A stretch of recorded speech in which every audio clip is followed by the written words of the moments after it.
আসসালামু আলাইকুম, কেমন আছো সবাই? তোমাদের রাজশাহী বিশ্ববিদ্যালয়ের পরীক্ষা 26 তারিখে।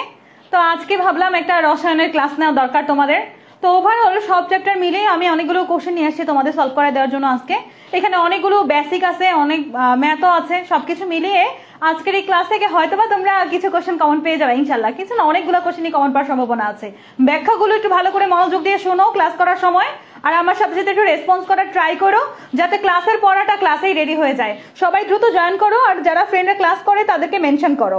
আচ্ছা, ক্র্যামের অবস্থা খারাপ। আশা করি আজকের ক্লাসে আমি যতগুলো প্রশ্ন সলভ করাবো এখান থেকে অনেকগুলো কোশ্চেনই কমন পড়ার সম্ভাবনা আছে। তাই আমি চাইবো সবাই একটু মনোযোগ সহকারে ক্লাসটা করবা। সবাই দ্রুত জয়েন করো এবং ক্লাসে মনোযোগী হও। আচ্ছা, শুধু রসায়নের সমস্যা, বাদ বাকি সাবজেক্ট ঠিক আছে সবার? সবার পড়াশোনার কি অবস্থা বলো? যেহেতু রাজশাহী বিশ্ববিদ্যালয়ের পরীক্ষাটাই বাকি আমাদের সামনে, আর বাকি অনেকগুলো এক্সামই তো শেষ হয়ে গেছে। যাদের অ্যাটলিস্ট আর কোথাও হয়নি তারা ট্রাই করো যে রাজশাহী বিশ্ববিদ্যালয়ে যাতে তোমাদের একটা সিট হয়ে যায়। রাজশাহী বিশ্ববিদ্যালয় অনেক ভালো, এখানে অনেক ভালো ভালো সাবজেক্ট আছে। আচ্ছা, আমি তাহলে শুরু করে দিচ্ছি। সবাই জয়েন করেছে? সবাই জয়েন করতেছে, ওকে।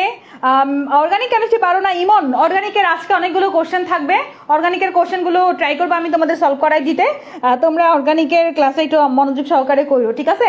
ওকে, অর্গানিকের প্রশ্নগুলো যখন আসবে তখন একটু মনোযোগ সহকারেই কইরো ক্লাসটা। আপু কমেন্ট সেকশন অফ করে দিয়েন। তোমরা কমেন্ট অফ করে ক্লাস করতে পারো, কমেন্ট অফ করে রেখে ক্লাস করতে পারো, সমস্যা হবে না আশা করি। আচ্ছা সাব্বির, হ্যাঁ আলহামদুলিল্লাহ ভালো আছি, তুমি কেমন আছো? ওকে, আচ্ছা ঠিক আছে। সবাই জয়েন করছো না? সবাই জয়েন করে ফেলতেছে, এই তো এখনই ক্লাসটা শুরু করে দিব। ওকে ঠিক আছে। যারা উল্টাপাল্টা কমেন্ট করবে তাকে ব্লক করে দেওয়া হবে, উল্টাপাল্টা কমেন্ট যাতে কেউ না করে। মনোযোগ দিয়ে ক্লাসটা খুব সুন্দরভাবে শেষ করতে দিবা আমাকে, ওকে? চলো আমরা শুরু করে দিই। আমাদের প্রথমে দেখো কি আছে। প্রথমে যে কোশ্চেনটা আছে, নিচের কোন জোড়া মেটা নির্দেশক? আমরা জানি অর্গানিক কেমিস্ট্রিতে মেটা নির্দেশক এবং অর্থপ্যারা নির্দেশক নামক কিছু তোমার হচ্ছে মূলক আছে, তাই না? মেটা নির্দেশক আর অর্থপ্যারা নির্দেশক। এখন আমার কথা হচ্ছে যে মেটা নির্দেশক গুলোর কাজ কি, এটা একটু মনে রেখো। মেটা নির্দেশকের কাজ হচ্ছে বেনজিন বলয়কে নিষ্ক্রিয় করা। মেটা নির্দেশকের কাজ কি বলো তো? বেনজিন বলয়কে কি করা? আমার সাথে সাথে একটু পড়তে হবে। মেটা নির্দেশকের কাজ কি? মেটা নির্দেশকের কাজ হচ্ছে বেনজিন বলয়কে নিষ্ক্রিয় করা। মেটা নির্দেশকের কাজ হচ্ছে বেনজিন বলয়কে নিষ্ক্রিয় করা। অর্থপ্যারা নির্দেশকের কাজ হচ্ছে বেনজিন বলয়কে সক্রিয় করা। আচ্ছা, একটা জিনিস ভালো করে মাথায় রাখবা, মোটারা কি নিষ্ক্রিয় করে দেয় না? আমরা যারা মোটা মানুষরা কি ভালো করে চলাফেরা করতে পারি? আমরা একটু নিষ্ক্রিয় টাইপের না? নিষ্ক্রিয় টাইপের। এমন ভাবে মনে রাখবো আমরা, মোটা মানে কি? মোটা মানে হচ্ছে নিষ্ক্রিয়। এখন দেখো এই জায়গাতে মেটা নির্দেশক কারা, আমি এভাবে মনে রাখতাম যে যারা মোটা তারাই মেটা নির্দেশক। যারা এই নর্মাল কনসেপ্ট থেকে চিন্তা করো, যারাই মোটা তারাই হচ্ছে তারাই হচ্ছে মেটা নির্দেশক। তাহলে এখানে মোটা কে আছে? মোটা CHO আছে, COOH আছে, একটু বড় বড় যেগুলো। এরপর আমাদের OCH3 আছে, কিন্তু এটা ব্যতিক্রম। OCH3 মোটা হইলেও এটা অর্থপ্যারা, ওকে? কিন্তু আমরা অ্যান্সার আসলে আমাদের NO2 নাইট্রোমূলক এবং হচ্ছে আমাদের সায়ানোমূলক। নাইট্রোমূলক আর সায়ানোমূলক হচ্ছে মেটা নির্দেশক। এখন আসলে এক্সাম্পলটা আমি তোমাদের একটু বুঝাই দিতেছি। দেখো মেটা নির্দেশক আমি কি বলছিলাম? মেটা নির্দেশক মানে মোটা গুলা, তাই না? এখানে দেখো CHO বড়, COOH বড়, দেখতে বড় সড়ো, তারপর COO দেখতে বড় সড়ো। HO3 সালফোমূলকও কিন্তু দেখতে বড় সড়ো। অথচ আমাদের এখানে আছে সায়ানোমূলক এবং নাইট্রোমূলক। এই সায়ানোমূলক আর নাইট্রোমূলক দেখতে ছোট হইলেও, দেখতে মোটা না হইলেও এরা মেটা নির্দেশকে থাকবে। দেখতে ছোট হইলেও, দেখতে মোটা না হইলেও এরা মেটা নির্দেশকের মধ্যে আছে। এটা দুইটাই ব্যতিক্রম, খুব ভালো করে মনে রাখবো। এবং যারাই মেটা নির্দেশক তারাই বেনজিন বলয়কে কি করে বাচ্চারা? এটা ভালো করে মনে রাখো। যারাই মেটা নির্দেশক তারাই বেনজিন বলয়কে নিষ্ক্রিয় করে। এবং এখানে আমরা কিছু অর্থপ্যারা নির্দেশক দেখতে পাচ্ছি, CH3 মূলক, NH2 মূলক, OH মূলক, ক্লোরোমূলক, মানে ছোট ছোট যেগুলা, এগুলো সব হচ্ছে অর্থপ্যারা নির্দেশক। অর্থপ্যারা নির্দেশকগুলো বেনজিন বলয়কে কি করে? সক্রিয় করে। অর্থপ্যারা নির্দেশকগুলো বেনজিন বলয়কে সক্রিয় করে। তাহলে আমাদের এখানে অ্যান্সারটা কি হবে? অ্যান্সারটা ডি হবে। অ্যান্সার কি হবে? তাড়াতাড়ি বলো, অ্যান্সার কি হবে? এটা কিন্তু খুব ভালো করে মাথায় রাখতে হবে বাচ্চারা। এই টপিকটা থেকে কিন্তু 3-4টা কোশ্চেন আসে, এই বছরও ঘুরিয়ে ফিরে কোশ্চেন আসতে পারে। এই টপিকটা থেকে কিন্তু 3-4টা কোশ্চেন আসছে, এই বছরও কিন্তু ঘুরিয়ে ফিরে কোশ্চেন আসতে পারে। তাই আমরা এই টপিকটা খুব ভালো করে মাথায় সেট করে নিব, ওকে? অ্যান্সার তাহলে কি হচ্ছে? অ্যান্সার হচ্ছে ডি। এরপরে কোশ্চেন কি আছে? বোল্টজম্যান ধ্রুবকের এসে একক কি? বোল্টজম্যান ধ্রুবকের এসে একক মুক্ত করে ফেলবা, জুল পার কেলভিন। বোল্টজম্যান ধ্রুবকের এসে একক কি? বোল্টজম্যান ধ্রুবকের এসে একক হচ্ছে জুল পার কেলভিন। বোল্টজম্যান ধ্রুবকের এসআই একক হচ্ছে জুল পার কেলভিন। ওকে, বোল্টজম্যান ধ্রুবকের এসআই একক হচ্ছে জুল পার কেলভিন। এখানে অনেকখানি ব্যাখ্যা আছে, আমাদের একক যেহেতু চাইছে আমরা এককটা মনে রাখবো, জুল পার কেলভিন হচ্ছে বোল্টজম্যান ধ্রুবকের একক। ওকে, এবার চলো 2p অরবিটালের জন্য n l এবং m এর মান কত? 2p অরবিটালের জন্য, আচ্ছা 2 সামনে যেটা থাকে সেটাই তো প্রধান কোয়ান্টাম সংখ্যা। প্রধান কোয়ান্টাম সংখ্যা n = তাহলে কত হইলো? প্রধান কোয়ান্টাম সংখ্যা n = 2 হইলো। এবং আমরা জানি p s এর জন্য আমাদের সহকারী কোয়ান্টাম সংখ্যার মান 0, আর p এর জন্য সহকারী কোয়ান্টাম সংখ্যার মান 1, p এর জন্য সহকারী কোয়ান্টাম সংখ্যার মান 1 এবং d এর জন্য সহকারী কোয়ান্টাম সংখ্যার মান 2। তাহলে আমাদের এখানে আসলে p এর জন্য l এর মান কত হবে? l এর মান 1 হবে। এবং আমরা যখন দেখি l এর মান 1 হয় তখন m এর মান কত হয়? m এর মান তখন মাঝখানে শূন্য রেখে এদিকে -1 এদিকে +1, অর্থাৎ 0 ± 1 পর্যন্ত হয়। তাহলে আমরা একটু খুঁজে বের করি কোনটা হবে বলো তো। আমাদের n এর মান 2, l এর মান 1, m এর মান আমাদের হচ্ছে ±1 হবে, শূন্য মাঝখানে রেখে। তাহলে b হবে না? এই জিনিসটা খুব ভালো করে পড়তে পারবা না? এই জিনিসটা খুব ভালো করে পড়তে পারবে। একজন বলছে একটু স্লো পড়াইতে, স্লো পড়াইলে কিন্তু অনেক কোশ্চেন সলভ করে শেষ করতে পারবো না। একটু স্পিডে পড়াই, দরকার হলে তুমি আরেকবার ক্লাসটা করে নিও। কিন্তু এই জিনিসগুলো আমি দ্রুত বুঝাই দেওয়ার ট্রাই করতেছি, তো বুঝানো টপিকগুলো আমি চেষ্টা করবো একটু ধীরে ধীরে বুঝাইতে। তাহলে প্রধান কোয়ান্টাম সংখ্যা n = 2, l এর মান হচ্ছে 1 হইলো কেন? কারণ আমরা জানি যে s এর জন্য l এর মান 0, p এর জন্য l এর মান 1, d এর জন্য l এর মান 2।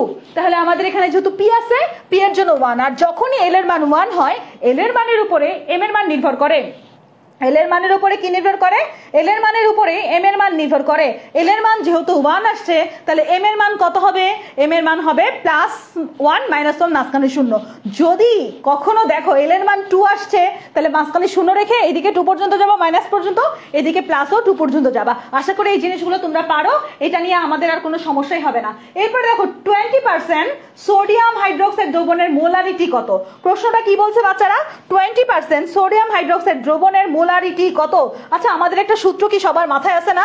10 × পার্সেন্টেজ বাই কত বলো? বাই হচ্ছে m। এই সূত্রটা সবার মাথায় আছে? এই টাইপের ম্যাথ কিন্তু আরো কয়েকটা আসবে, হাতে কলমে করা যায়। এখন আসো সোডিয়াম হাইড্রোক্সাইডের আণবিক ভর কত? 40 না? সোডিয়াম হাইড্রোক্সাইডের আণবিক ভর বের করো তো বাচ্চারা। সোডিয়াম হাইড্রোক্সাইডের আণবিক ভর কত? সোডিয়াম হাইড্রোক্সাইডের আণবিক ভর 40, এটা আমরা জানি। এবং আমাদের এখানে পার্সেন্টেজ হচ্ছে কত বসাবো তাহলে? 10 × 20/40 বসাই দিব, তাই না?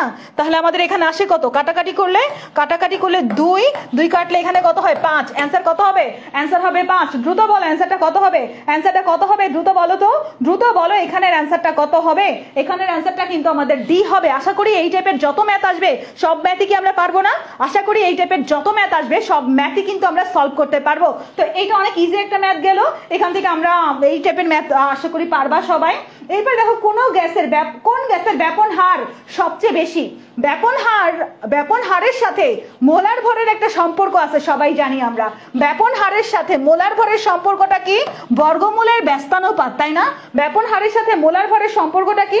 ব্যাপন হারের সাথে মোলার ভরের সম্পর্কটা কি? তাড়াতাড়ি বলো, ব্যাপন হারের সাথে মোলার ভরের সম্পর্ক কি? ব্যাপন হারের সাথে মোলার ভরের সম্পর্ক বর্গমূলের ব্যস্তানুপাতিক, অর্থাৎ যার মোলার ভর বেশি তার ব্যাপন হার কম, যার মোলার ভর কম তার ব্যাপন হার বেশি, যার মোলার ভর কম তার ব্যাপন হার বেশি। এখন আমরা যদি হিসাব করি ফ্লোরিনের মোলার ভর কত হতে পারে? ফ্লোরিনের মোলার ভর কত হতে পারে বাচ্চারা? ফ্লোরিন যেহেতু আমরা আয়ন হিসেবে যদি কাউন্ট করি, ফ্লোরিনকে আয়ন হিসেবে কাউন্ট করে ফ্লোরিনের মোলার ভর হচ্ছে 38 হবে। অক্সিজেনের মোলার ভর আমরা জানি 32 হবে। ক্লোরিনের মোলার ভর যদি আয়ন হিসেবে Cl2 আকারে কাউন্ট করি তাহলে 71 হবে। আর আমরা জানি যে ফ্লোরিন, অক্সিজেন, ক্লোরিন এরা Cl2O, অক্সিজেন 2, তারপর হচ্ছে F2, অর্থাৎ আয়ন আকারে থাকে, তাই না? কিন্তু নিয়ন হচ্ছে একটা নিষ্ক্রিয় গ্যাস, নিষ্ক্রিয় গ্যাস কিন্তু আয়ন আকারে থাকে না। এবং নিয়নের মোলার ভর কত? নিয়নের মোলার ভর হচ্ছে 20, নিয়নের মোলার ভর 20, অর্থাৎ এখানে আমরা যদি তুলনা করে কি দেখতে পাচ্ছি? সবচেয়ে কম মোলার ভর কার? তাড়াতাড়ি বলো, সবচেয়ে কম মোলার ভর কার? সবচেয়ে কম মোলার ভর কার? তাড়াতাড়ি বলো তো। সবচেয়ে কম মোলার ভর হচ্ছে নিয়নের। যেহেতু নিয়নের মোলার ভর সবচেয়ে কম, মোলার ভরের সাথে বিক্রিয়ার বা তোমার ব্যাপন হারের সম্পর্ক কি? ব্যস্তানুপাতিক না? তাহলে অ্যান্সার আমাদের কত হবে? অ্যান্সার আমাদের বি হবে। দ্রুত বলো অ্যান্সার কি হবে? অ্যান্সার আমাদের বি হবে। দ্রুত বলো অ্যান্সারটা কত হবে? হবে বি হবে। এখানে নিষ্ক্রিয় গ্যাস থাকলে চিন্তা করবা যে নিষ্ক্রিয় গ্যাসের ব্যবহারই কম হয় তুলনামূলক, তাহলে এটা আমরা পারবো। ব্যাখ্যাও দেওয়া আছে এখানে, যদি কারো মনে চায় ব্যাখ্যা বুঝবা, আমি তখন যা যা বলছি সব এখানে দেওয়া আছে, তোমরা দেখে নিতে পারবা। কোনটি জৈব যৌগ নয়? আচ্ছা, কার্বনের যৌগকেই তো জৈব যৌগ বলা হয়, তাই না বাচ্চারা? কার্বনের যৌগকেই কি বলা হয়? কার্বনের যৌগকেই কিন্তু জৈব যৌগ বলা হয়, কার্বনের যৌগকেই কিন্তু জৈব যৌগ বলা হয়। তাহলে এখানে যতগুলো যৌগ আছে সবই তো কার্বনের যৌগ, কার্বনের যৌগকে জৈব যৌগ বলা হয়, তাই না? তাহলে এখানে যতগুলো যৌগ আছে সবই কি? সবই কার্বনের যৌগ না? সবই কার্বনের যৌগ। এখন আমার কথা হচ্ছে কিছু তো ব্যতিক্রম থাকবেই, যেমন এখানে অনেকগুলো স্টুডেন্ট আছে, প্রায় 1000 স্টুডেন্ট আছে, এর মধ্যে 10টা ফাজিল পোলাপান থাকবে, ধরে নিলাম ওরা ব্যতিক্রম, কিন্তু বাকি 900 সামথিং স্টুডেন্টের জন্য আমার ক্লাস ভালো করে নিতে হবে না?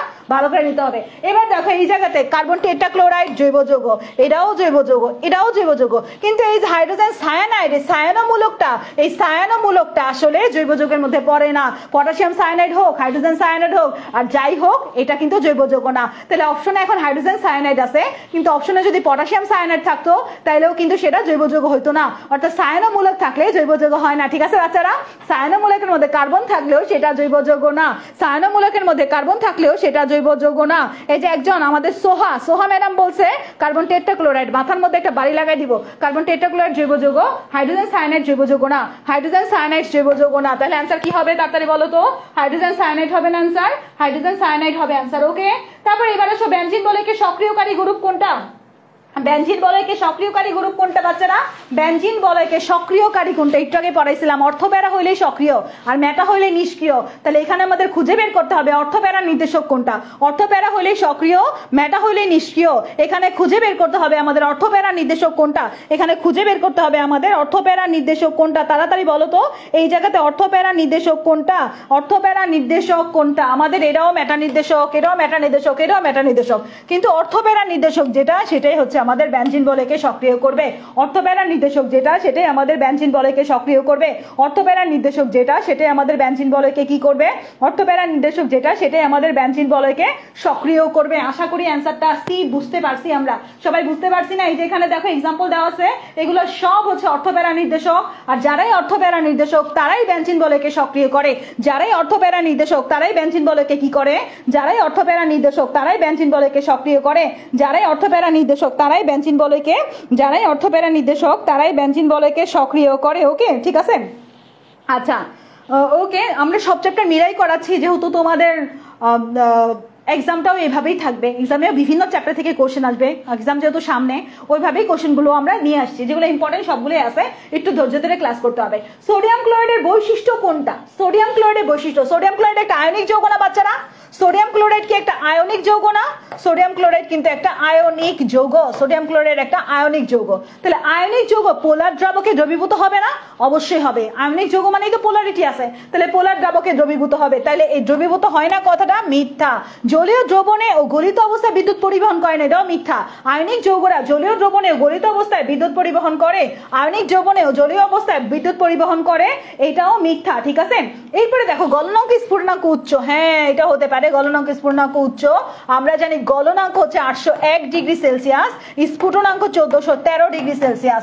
গলনাঙ্ক সোডিয়াম ক্লোরাইডের গলনাঙ্ক হচ্ছে 801 ডিগ্রি সেলসিয়াস, স্ফুটনাঙ্ক হচ্ছে 1413 ডিগ্রি সেলসিয়াস। এটা উদ্বায়ী লবণ না, তাহলে আমাদের অ্যান্সারটা কি হচ্ছে? সি হচ্ছে। অ্যান্সারটা কি হচ্ছে তাড়াতাড়ি বলো, অ্যান্সারটা কি হচ্ছে? দ্রুত বলতে হবে বাচ্চারা, অ্যান্সারটা কি হচ্ছে? অ্যান্সারটা কিন্তু সি হবে। অ্যান্সারটা কি হবে তাড়াতাড়ি বলতে হবে, অ্যান্সারটা কি হবে? অ্যান্সারটা সি হবে। দ্রুত, আমি যতগুলো পড়াচ্ছি এখান থেকে কিন্তু প্রশ্ন কমন পড়ার সম্ভাবনা খুব বেশি। আজকের ক্লাস করার পরে যদি কোশ্চেন পরীক্ষাতে কমন পেয়ে যাও কতগুলো, তখন দেখবো শান্তি লাগতেছে। তাই ঠান্ডা মাথায় ক্লাস করব, চান্স না পাইলে তোমার লস, আমার কোনো লস নাই ভাই। এমন ক্লাস কিন্তু আমি আরো নিতে পারবো, কিন্তু তুমি যদি চান্স না পাও তোমার লাইফ কিন্তু শেষ না, তোমার লাইফের একটা চান্স শেষ আর কি। অন্য কিছু করতে হবে জীবনে, কিন্তু রাজশাহী বিশ্ববিদ্যালয়ে আর পড়া হবে না, বুঝো। এবার দেখো 801 আর হচ্ছে আমাদের 1413। তারপর চলে যাচ্ছি কক্ষ তাপমাত্রায় পানি তরল কিন্তু হাইড্রোজেন সালফাইড গ্যাস। দেখো হাইড্রোজেনের হাইড্রোজেনের সাথে হচ্ছে অক্সিজেন যুক্ত হয়েছে এখানে, আর হাইড্রোজেনের সাথে এখানে সালফাইড যুক্ত হয়েছে। অক্সিজেন আর সালফার দুইটাই কি গ্রুপ 16 মৌল না? অক্সিজেন আর সালফার দুইটাই কি গ্রুপ 16 মৌল না? অক্সিজেন আর সালফার দুইটাই হচ্ছে গ্রুপ 16 মৌল। তাহলে গ্রুপ 16 মৌলের হাইড্রাইড, অক্সিজেনের হাইড্রাইড হচ্ছে পানি, সালফারের হাইড্রাইড হচ্ছে হাইড্রোজেন সালফাইড। অক্সিজেনের হাইড্রাইড হচ্ছে পানি, সালফারের হাইড্রাইড হচ্ছে হাইড্রোজেন সালফাইড। তাহলে এখানে আমরা দুইটা জিনিস দেখতে পাচ্ছি, দুইটাই হচ্ছে গ্রুপ 16 মৌলের হাইড্রাইড, কিন্তু একটা হচ্ছে পানি আরেকটা হচ্ছে আমাদের গ্যাসীয়। এটার কারণ কি? পানি হওয়ার কারণ এখানে হাইড্রোজেন বন্ধন আছে, পানি হওয়ার কারণ পানি তরল হওয়ার কারণ এখানে হাইড্রোজেন বন্ধন আছে, পানি তরল হওয়ার কারণ এখানে হাইড্রোজেন বন্ধন আছে। কিন্তু হাইড্রোজেন সালফাইড যে এখানে দুর্বল ভ্যান ডার ওয়ালস বন্ধন আছে, দুর্বল ভ্যান ডার ওয়ালস বন্ধন আছে, বল আছে, ঠিক আছে? তাহলে এখানে মূলত পার্থক্যের কারণ হাইড্রোজেন বন্ধন। পার্থক্যের কারণটা কি বলতো? পার্থক্যের কারণটা কি? পার্থক্যের কারণ হচ্ছে হাইড্রোজেন বন্ধন, পার্থক্যের কারণ হচ্ছে হাইড্রোজেন বন্ধন, পার্থক্যের কারণ হচ্ছে হাইড্রোজেন বন্ধন। ওকে, আমার সাথে সাথে অ্যান্সার দিতে হবে, আমি ধীরে ধীরে পড়াইলে লাভ নাই, অনেক কোশ্চেন সলভ করাইতে হবে। তোমাদের পরীক্ষার সামনে বসে বসে এই ক্লাস যতটুকু করতেছো আশা করি আমাদের ক্লাস কমপ্লিট হয়ে যাবে সবগুলো প্রশ্ন। এবার আসো, 1 মোল হাইড্রোক্লোরিক অ্যাসিডের পিওএইচ কত? আচ্ছা, পিওএইচ কত? 1 মোল হাইড্রোক্লোরিক অ্যাসিডের পিওএইচ কত? পিএস মানে কি বাচ্চারা? পিএস মানে কি লগের ঋণাত্মক লগ না? ঋণাত্মক, হাইড্রোজেন আয়নের ঋণাত্মক লগ না? হাইড্রোজেন আয়নের ঋণাত্মক লগ। তাহলে আমরা যদি মান বসাই দেই, মান বসাইলে এখানে কত? 1। লগ 1 এর মান কত বাচ্চারা? লগ 1 এর মান কি 0 না? লগ 1 এর মান কত? দ্রুত কমেন্ট করো, লগ 1 এর মান কত? লগ 1 এর মান হচ্ছে 0, লগ 1 এর মান হচ্ছে 0। তাহলে আমাদের আলটিমেটলি চলে আসে এখানে আমাদের পিএস এর মান 0 চলে আসে। তাহলে 1 মোল হাইড্রোক্লোরিক অ্যাসিডের পিএস এর মান 0 আসছে। তাহলে আমরা কি জানি? PH plus pOH, pH plus pOH is equal to কত? 14। PH plus pOH is equal to 14। তাহলে pOH is equal to 14 minus pH, 14 minus pH, তাহলে 14 মাইনাস 0, তাহলে আলটিমেটলি থাকে কত? 14। অ্যানসার কত হবে? অ্যানসার কত হবে দ্রুত বলো তো? অ্যানসার কত হবে? অ্যানসার হবে 14। অ্যানসার কত হবে? অ্যানসার হবে 14। অ্যানসার কত হবে? অ্যানসার হবে 14। ওকে, আচ্ছা, একজন বলছো নিকোলা টেসলা আপুর গতি আলোর থেকেও বেশি। আমার নিজের নামও আলো, তো সমস্যা নাই, আমার গতি আলোর গতি সমানই হবে, বুঝছো? তো আমার নিজের নামও আলো, আমাদের ক্লাসের গতিও হবে আলোর গতিতে। তাহলে অ্যান্সারটা কত হবে? অ্যান্সারটা কিন্তু সি হবে। অ্যান্সারটা কত হবে? অ্যান্সারটা সি হবে। আশা করি বুঝছো। যদি না বুঝো এখানে ব্যাখ্যা দেওয়া আছে, স্লাইডগুলো আমরা যখন দিয়ে দেবো তখন এখান থেকে ব্যাখ্যা একবার দেখে নিও। তোমরা তো জানোই যে ঋণাত্মক লগ, হাইড্রোজেন আয়নের ঋণাত্মক লগকে পিএস বলে। তো পিএস এর জায়গায় হাইড্রোজেন আয়নের জায়গায় 1 মোল বসাইলে লগ 1 এর মান কত? লগ 1 এর মান 0 না? লগ 1 এর মান 0। আলটিমেটলি কি হবে অ্যানসার? আমরা জানি যে pH plus pOH is equal to 14। তখন আমরা পিওএইচ টাকে রেখে পিএইচ টাকে মাইনাস করে দিলে আমাদের মান কিন্তু 14ই চলে আসে। আশা করি এটা বুঝতে পারছি। এরপরে আসো, কোন অবস্থান্তর মৌল পরিবর্তনশীল জারণ অবস্থা প্রদর্শন করে না? আমরা জানি অবস্থান্তর মৌলের কিছু ক্যারেক্টার আছে, তারা কি করে? পরিবর্তনশীল জারণ অবস্থা প্রদর্শন করে, প্রভাবক রূপে কাজ করে, আর এটা কি করে? তোমার প্যারাচুম্বকীয় ধর্ম প্রদর্শন করে। 3টা প, তাই না? অবস্থান্তর মৌলের, এবং রঙিন যৌগ তৈরি করে, জটিল যৌগ তৈরি করে। তো কিছু আছে যারা তোমার হচ্ছে অবস্থান্তর মৌল হওয়া সত্ত্বেও বা ডিপ্লকভুক্ত মৌল হওয়া সত্ত্বেও জারণ অবস্থা একাধিক না। এটা কারা? কপারের ক্ষেত্রে আমরা জানি হচ্ছে কপার 1+, কপার 2+। নিকেলের ক্ষেত্রেও আমরা দেখি যে পরিবর্তনশীল জারণ অবস্থা আছে। মার্কারির ক্ষেত্রেও দেখা যায় যে মার্কারি 2+, মার্কারি 2+, আবার একটা আছে মার্কারি 2+, এরকম আছে। হ্যাঁ, অর্থাৎ পরিবর্তনশীল জারণ অবস্থা আমরা দেখতে পাই। কিন্তু জিঙ্কের ক্ষেত্রে আমরা কি দেখতে পাই? জিঙ্কের ক্ষেত্রে আমরা জিঙ্ক 2+ দেখতে পাই শুধুমাত্র। জিঙ্কের কোনো পরিবর্তনশীল জারণ অবস্থা নাই। ইভেন তোমরা জানো জিঙ্ক ডিপ্লকভুক্ত মৌল হলেও জিঙ্ক কিন্তু অবস্থান্তর মৌল না, কারণ জিঙ্কের ডি অরবিটালটা পূর্ণ থাকে। আমরা জানি যে অবস্থান্তর মৌল হইতে হইলে ডি অরবিটালে 1 থেকে 9 পর্যন্ত ইলেকট্রন থাকা লাগবে না? 1 থেকে 9 পর্যন্ত ইলেকট্রন থাকা লাগবে। কিন্তু জিঙ্কের ক্ষেত্রে ইলেকট্রন বিন্যাস করে দেখো, জিঙ্ক 2+ এর ক্ষেত্রে ইলেকট্রন বিন্যাস করে দেখার পরে দেখবা যে ডি অরবিটালে 10টা ইলেকট্রন, আর 10টা হলে তো আমাদের অবস্থান্তর মৌল হবে না। অর্থাৎ জিঙ্ক আমাদের পরিবর্তনশীল জারণ অবস্থা প্রদর্শন করে না। জিঙ্ক কি করে না দ্রুত বলো? জিঙ্ক পরিবর্তনশীল জারণ অবস্থা প্রদর্শন করে না। অ্যান্সারটা কি হবে? জিঙ্ক পরিবর্তনশীল জারণ অবস্থা প্রদর্শন করে না। ওকে, ঠিক আছে, অ্যান্সারটা কি হবে? অ্যান্সারটা কিন্তু আমাদের ডি হবে। আশা করি বুঝতে পারছো। এখানে কিন্তু অনেক ব্যাখ্যা টেখা লেখা আছে, লাগলে দেখে নিও, আমি ব্যাখ্যা বলে দিছি যা বলার। কোন যৌগটি আর্দ্র বিশ্লেষিত হয় না? বাচ্চারা, আর্দ্র বিশ্লেষিত হওয়ার প্রধান শর্ত হচ্ছে এদের ফাঁকা ডি অরবিটাল লাগবে। ইলেকট্রন বিন্যাস করার পরে খালি ডি অরবিটাল থাকা লাগবে যাতে অষ্টক সম্প্রসারণ সম্ভব হয়। কিন্তু আমরা যখন ইলেকট্রন বিন্যাস করব কার্বন, ফসফরাস এবং সিলিকন, এদের যখন ইলেকট্রন বিন্যাস করব তখন দেখব কার্বন কত নাম্বার গ্রুপে যায় বাচ্চারা? কার্বন কত নাম্বার গ্রুপে যায়? কত নাম্বার পর্যায়ে যায়? কার্বন কিন্তু 2 নাম্বার পর্যায়ে যায়। 2 নাম্বার পর্যায়ে কি কোনো ডি অরবিটাল আছে? 2 নাম্বার পর্যায়ে কি কোনো ডি অরবিটাল আছে নাকি নাই বলো তো? আদ্র বিশ্লেষণের প্রথম শর্ত ফাঁকা ডি অরবিটাল থাকা লাগবে। আদ্র বিশ্লেষণের প্রথম শর্ত কি বলো তো? আদ্র বিশ্লেষণের প্রথম শর্ত ফাঁকা ডি অরবিটাল থাকা লাগবে। কিন্তু আমাদের এই কার্বনের কোনো ফাঁকা ডি অরবিটাল নাই। ইভেন 2 নাম্বার পর্যায়ে ফাঁকা ডি অরবিটাল থাকতেই পারে না। 2 নাম্বার পর্যায়ে কি থাকতে পারে না? ফাঁকা ডি অরবিটাল বলে কোনো অরবিটাল থাকতে পারে না, ডি অরবিটাল বলে কোনো অরবিটাল থাকতে পারে না। কিন্তু তুমি ফসফরাস, সিলিকন এদের যদি ইলেকট্রন বিন্যাস করো এরা কিন্তু 3 নাম্বার পর্যায়ে যায়। আর 3 নাম্বার পর্যায়ে কিন্তু ফাঁকা ডি অরবিটাল থাকে, তাই না? 3 নাম্বার পর্যায়ের মৌলদের কিন্তু চাইলে অষ্ট সম্প্রসারণ করা সম্ভব, কিন্তু 2 নাম্বার পর্যায়ে যারা আছে তাদের অষ্ট সম্প্রসারণ সম্ভব না। দ্যাট মিন্স তারা পানিতে আদ্র বিশ্লেষিত হয় না। দ্যাট মিন্স তারা কি হয় না? পানিতে আদ্র বিশ্লেষিত হয় না। অর্থাৎ কার্বন টেট্রাক্লোরাইড পানিতে আদ্র বিশ্লেষিত হবে না। কার্বন টেট্রাক্লোরাইড কি হবে না?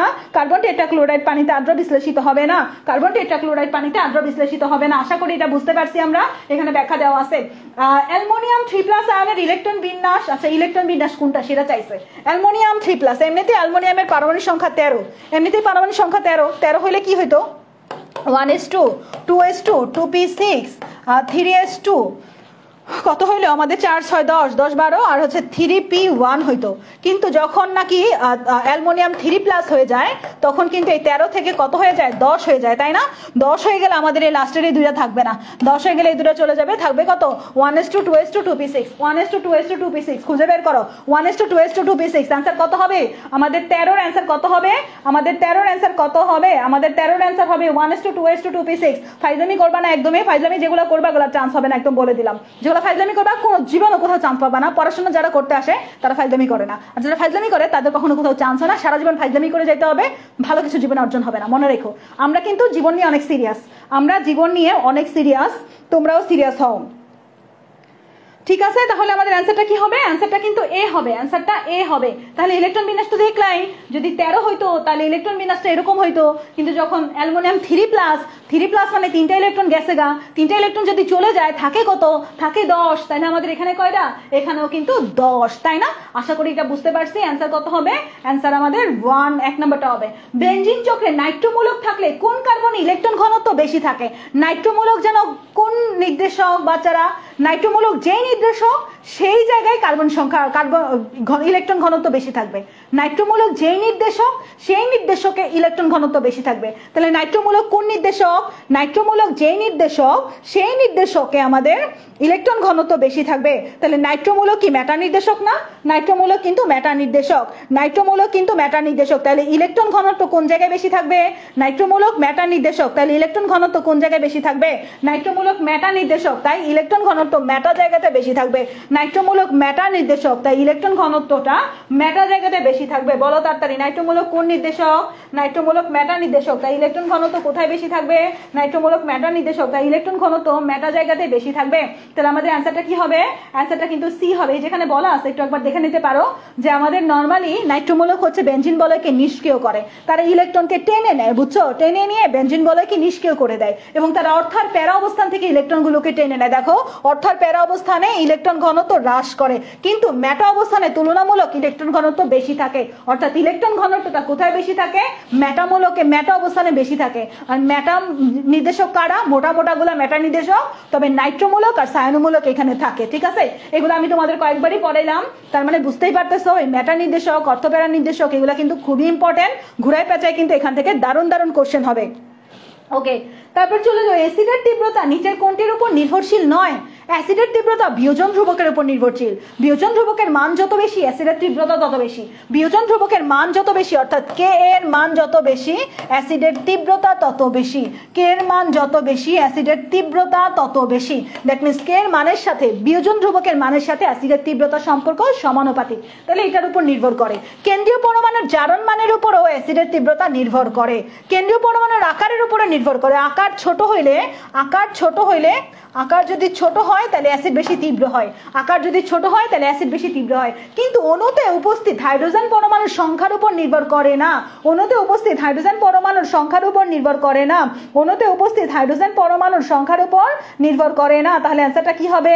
অ্যান্সারটা কি হবে তাড়াতাড়ি বলো, অ্যান্সারটা কিন্তু সি হবে, অ্যান্সারটা কিন্তু সি হবে। হ্যাঁ হ্যাপি সিন্ডিকা, আর ইউর কোশ্চেন মোটামুটি ভালোই কঠিন। আমিও যখন ক্লাস রেডি করলাম সারাদিন বসে তোমাদের ক্লাসটাই রেডি করছি, যেহেতু তোমাদের পরীক্ষা, তোমাদের জীবনের ব্যাপার, আমার একটা ক্লাস অনেক দরকারি তোমাদের, তাই কিন্তু আমি সারাদিন সময় তোমাদের জন্য ব্যয় করছি। তোমরা আসলে এগুলা বুঝো কিনা জানি না।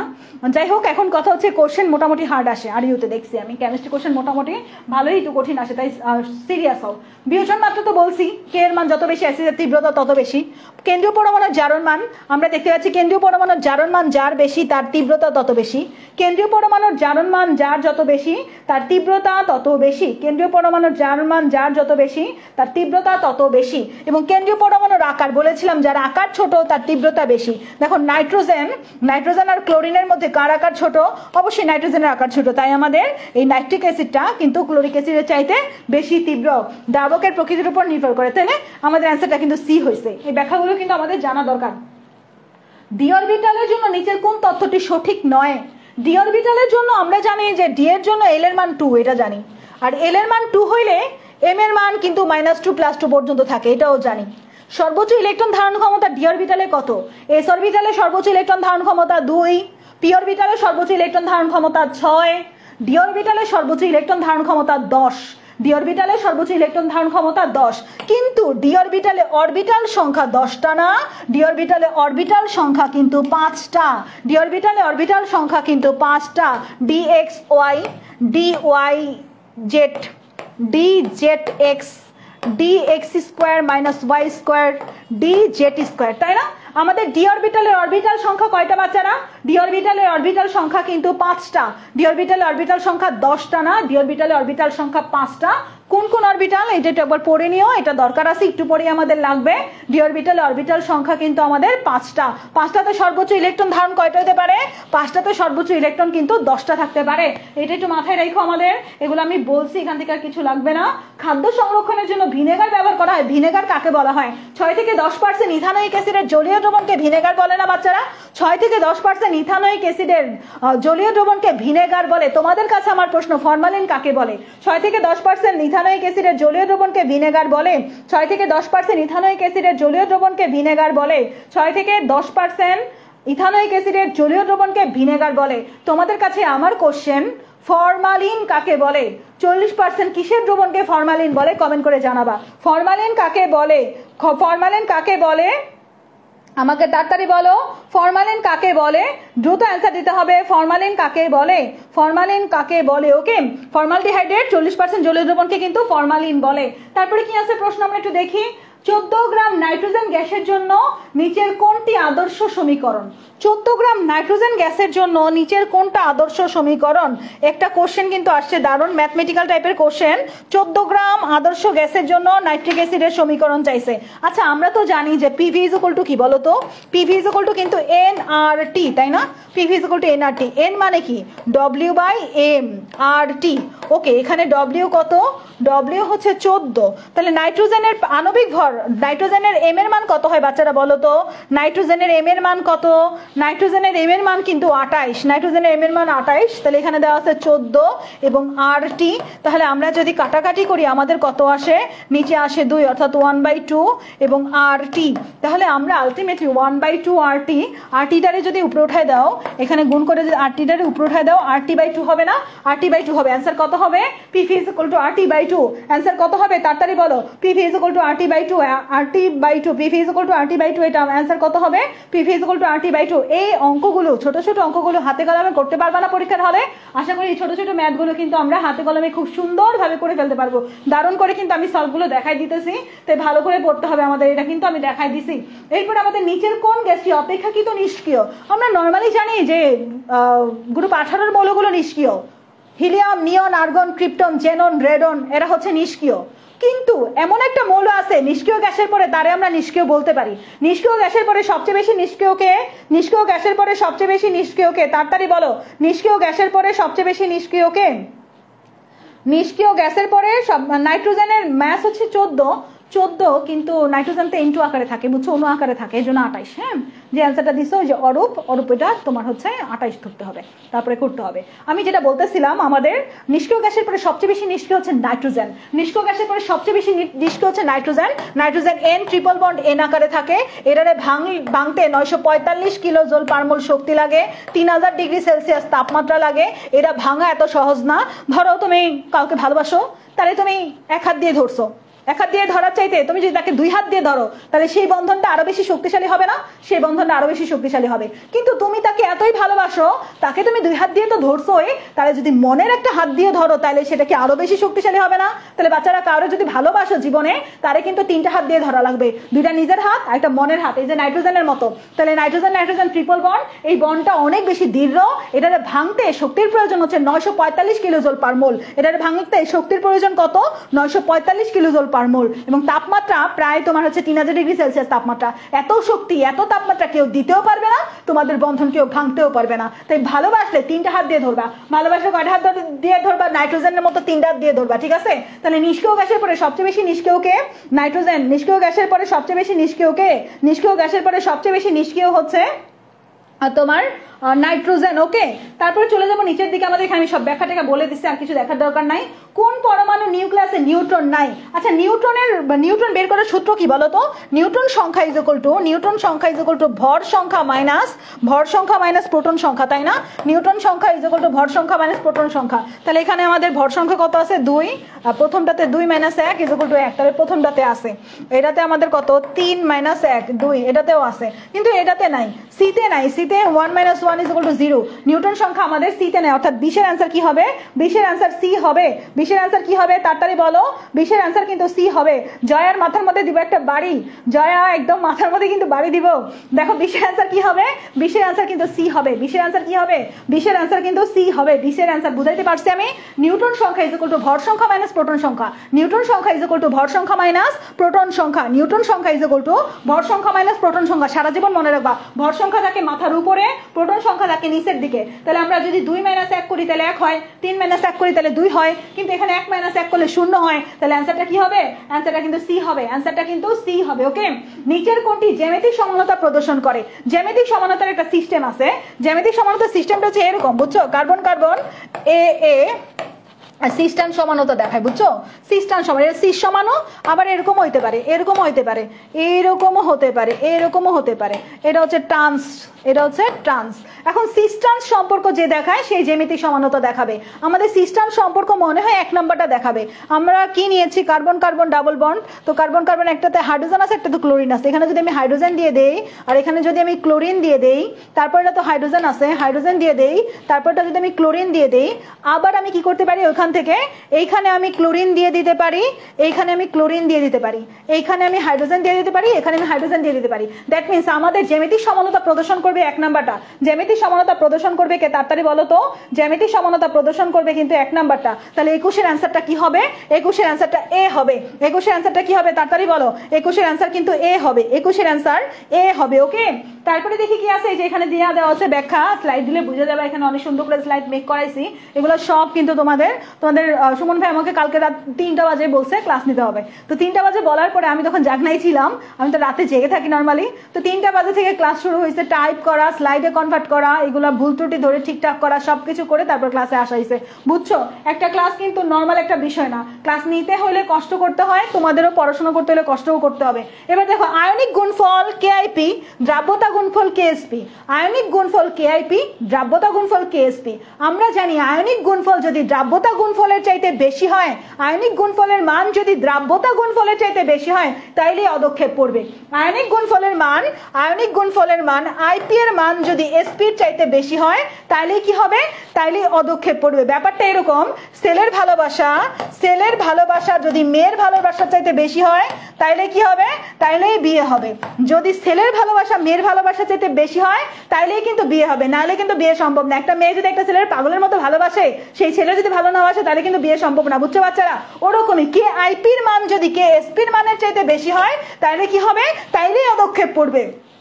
কে আইপির মান যদি কে এসপির চাইতে বেশি হয় তাইলেই কিন্তু অদক্ষেপ পড়বে। কে আইপির মান যদি কে এসপির চাইতে বেশি হয় তাইলে অদক্ষেপ পড়বে, নাইলে কিন্তু অদক্ষেপ পড়বে না। সারা জীবন মনে রাখবো আমরা, কে আইপির মান যদি কে এসপির চাইতে বেশি হয় তাইলে অদক্ষেপ পড়বে, নাইলে কিন্তু অদক্ষেপ পড়বে না। কে আইপির মান যদি কে এসপির চাইতে বেশি হয় তাইলে অদক্ষেপ পড়বে, নাইলে কিন্তু অদক্ষেপ পড়বে না। অ্যান্সারটা তাহলে কি হবে দেখো তো, কে আইপি কে এসপি সমান সমান হইলে অদক্ষেপ পড়বে না, সমান সমান হইলেও অদক্ষেপ পড়ে না। কি একটা অবস্থা। তারপরে আমাদের যদি কে এসপির মান বেশি হয়ে যায় তাহলেও অদক্ষেপ পড়বে না। অদক্ষেপ কখন পড়বে? যখন নাকি কে আইপির মান কে এসপির চাইতে বেশি হবে, যখন নাকি কে আইপির মান কে এসপির চাইতে বেশি হবে, যখন নাকি কে আইপির মান কে এসপির চাইতে বেশি হবে তখনই কিন্তু অদক্ষেপ পড়বে। যখন নাকি কে আইপির মান কে এসপির চাইতে বেশি হবে তখনই কিন্তু অদক্ষেপ পড়বে। ঠিক আছে, তাহলে আমরা এটা পারছি। এরপর দেখো কোন দুটি মৌলের 3D শেলে সমসংখ্যক ইলেকট্রন রয়েছে। 3D shell that means 3D তে কখন ইলেকট্রন যায়? 4s কমপ্লিট করে আসার পরে, তাই না? 3D তে কখন ইলেকট্রন যায় বাচ্চারা? 4s কমপ্লিট করে আসার পরে। এটা অনেক ইম্পর্টেন্ট, এটা ভালো করে মনে রাখো। 3D তে কখন ইলেকট্রন যাবে? 4s কমপ্লিট করে আসার পরে। ক্রোমিয়ামের হচ্ছে পারমাণবিক সংখ্যা 24, আর ম্যাঙ্গানিজ হচ্ছে পারমাণবিক সংখ্যা 25। তো আমরা যদি ইলেকট্রন বিন্যাস করি, আমরা ইলেকট্রন বিন্যাস করে কি করব? আমরা আর্গন নিয়ে নিলাম, আর্গনটাকে এই জায়গায় রেখে দিলাম, আর্গনেরটা করব না এই জন্য। এখন আমরা কি করব? এখন আমরা 3D আর 4s নিয়ে কাজ করব, 3D আর 4s। এখন দেখো 24-এর যেটা, সেটাতে 4s হচ্ছে 4s এ একটা ইলেকট্রন যায় এবং এখানে 5 দিয়ে, এটা একটু ব্যতিক্রম। হ্যাঁ, 24 ক্রোমিয়ামেরটা এখানে 5 হয় কেন? কারণ অর্ধপূর্ণ অবস্থা অধিক স্থায়ী হয় বলে। আর এখানে আমাদের ম্যাঙ্গানিজের এখানে আমাদের 2, এখানে 5, এটার ক্ষেত্রে আর কোনো ব্যতিক্রম কিছু নাই। তো আমরা দেখতে পাচ্ছি 3D তে 5 আমাদের দেখো ক্রোমিয়াম আর ম্যাঙ্গানিজ দুটার ক্ষেত্রে 3D তে 5, ক্রোমিয়াম আর ম্যাঙ্গানিজ দুটার ক্ষেত্রে 3D তে কি বলো তো? ক্রোমিয়াম আর ম্যাঙ্গানিজ দুটার ক্ষেত্রে 3D তে কিন্তু 5, ক্রোমিয়াম আর ম্যাঙ্গানিজ দুটার ক্ষেত্রে 3D তে কিন্তু 5। ক্রোমিয়াম আর ম্যাঙ্গানিজের ক্ষেত্রে 3D তে কিন্তু দুটোই 5 বলছে। 3D শেলে সমান ইলেকট্রন কোনটার ক্ষেত্রে? ক্রোমিয়াম আর ম্যাঙ্গানিজের ক্ষেত্রে। 3D শেলে সমান ইলেকট্রন কোনটার ক্ষেত্রে? 3D শেলে সমান ইলেকট্রন কোনটার ক্ষেত্রে? ক্রোমিয়াম আর ম্যাঙ্গানিজের ক্ষেত্রে। ওকে, তারপরে চলে যাব পরবর্তী কোশ্চেনে। তারপরে কি আছে আমাদের এখানে? কোন ধরনের মূলক? এই জায়গায় এটা ট্রিপল বন্ড হবে। হ্যাঁ, এটা ট্রিপল বন্ড হবে। কার্বনের 3টা হাতই খালি, কার্বনের 3টা হাতই খালি। ব্যাপারটা যদি এমন হয়, আমি লিখে দেই, এমন হয় যদি কার্বনের 4টা হাতের মধ্যে 3টা হাতে 3টা আর মূলক দিয়ে দাও, 3টা হাতে 3টা আর মূলক দিয়ে দাও, তাহলে ওএস দেখে কি বুঝতেছো? ওএস দেখে অ্যালকোহল বুঝতেছো না বাচ্চারা? ওএস দেখে অ্যালকোহল বুঝতেছো। আর 3টা যদি আর মূলক থাকে তাহলে এটা 3 ডিগ্রি অ্যালকোহল না? 3টা যদি কার্বনের সাথে আর মূলক থাকে তাহলে এটা 3 ডিগ্রি অ্যালকোহল না? 3টা যদি কার্বনের সাথে আর মূলক থাকে তাহলে এটা কিন্তু 3 ডিগ্রি অ্যালকোহল। 3টা যদি আর মূলক থাকে তাহলে এটা কি হবে বলো তো বাচ্চারা? এটা কিন্তু 3 ডিগ্রি অ্যালকোহল হবে। ওকে, এটা হচ্ছে 3 ডিগ্রি অ্যালকোহল হবে। অ্যান্সারটা কত হবে? অ্যান্সারটা কিন্তু সি হবে। অ্যান্সারটা আমাদের সি হবে, এই যেখানে দেওয়া আছে একবার একটু দেখে নিতে পারো। তারপরে কি বলছে? এই যৌগতে কয়টা সক্রিয় আলোক সক্রিয় সমাণু সম্ভব? আলোক সক্রিয় সমাণু বের করতে হলে আমাদের ফার্স্টে কি করতে হবে? আমাদের কাইরাল কার্বন বের করতে হবে, আমাদের উপরটাতে কি? CH3, এগুলোতে আমরা হাইড্রোজেন দিয়ে দিলাম, CH3 আমরা কি দিয়ে দিলাম? কি সমস্যা?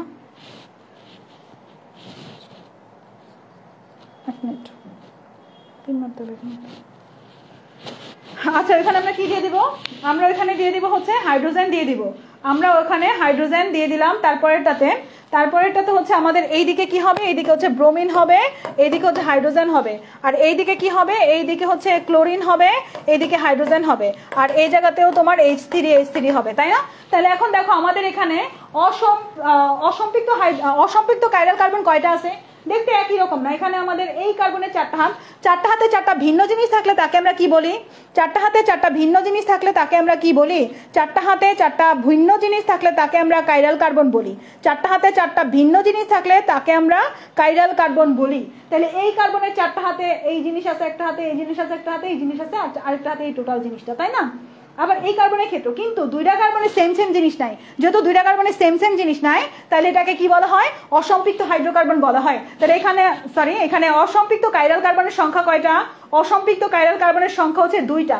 যেহেতু অসম্পৃক্ত কাইরাল কার্বনের সংখ্যা 2টা, তাহলে যাদের কাইরাল কার্বন 2টা থাকে অসম্পৃক্ত যৌগের ক্ষেত্রে 2 টু দি পাওয়ার n হয়, 2 টু দি পাওয়ার n। তাহলে আমরা এখন n কত পাইছি? কাইরাল কার্বনের সংখ্যা কত পাইছি?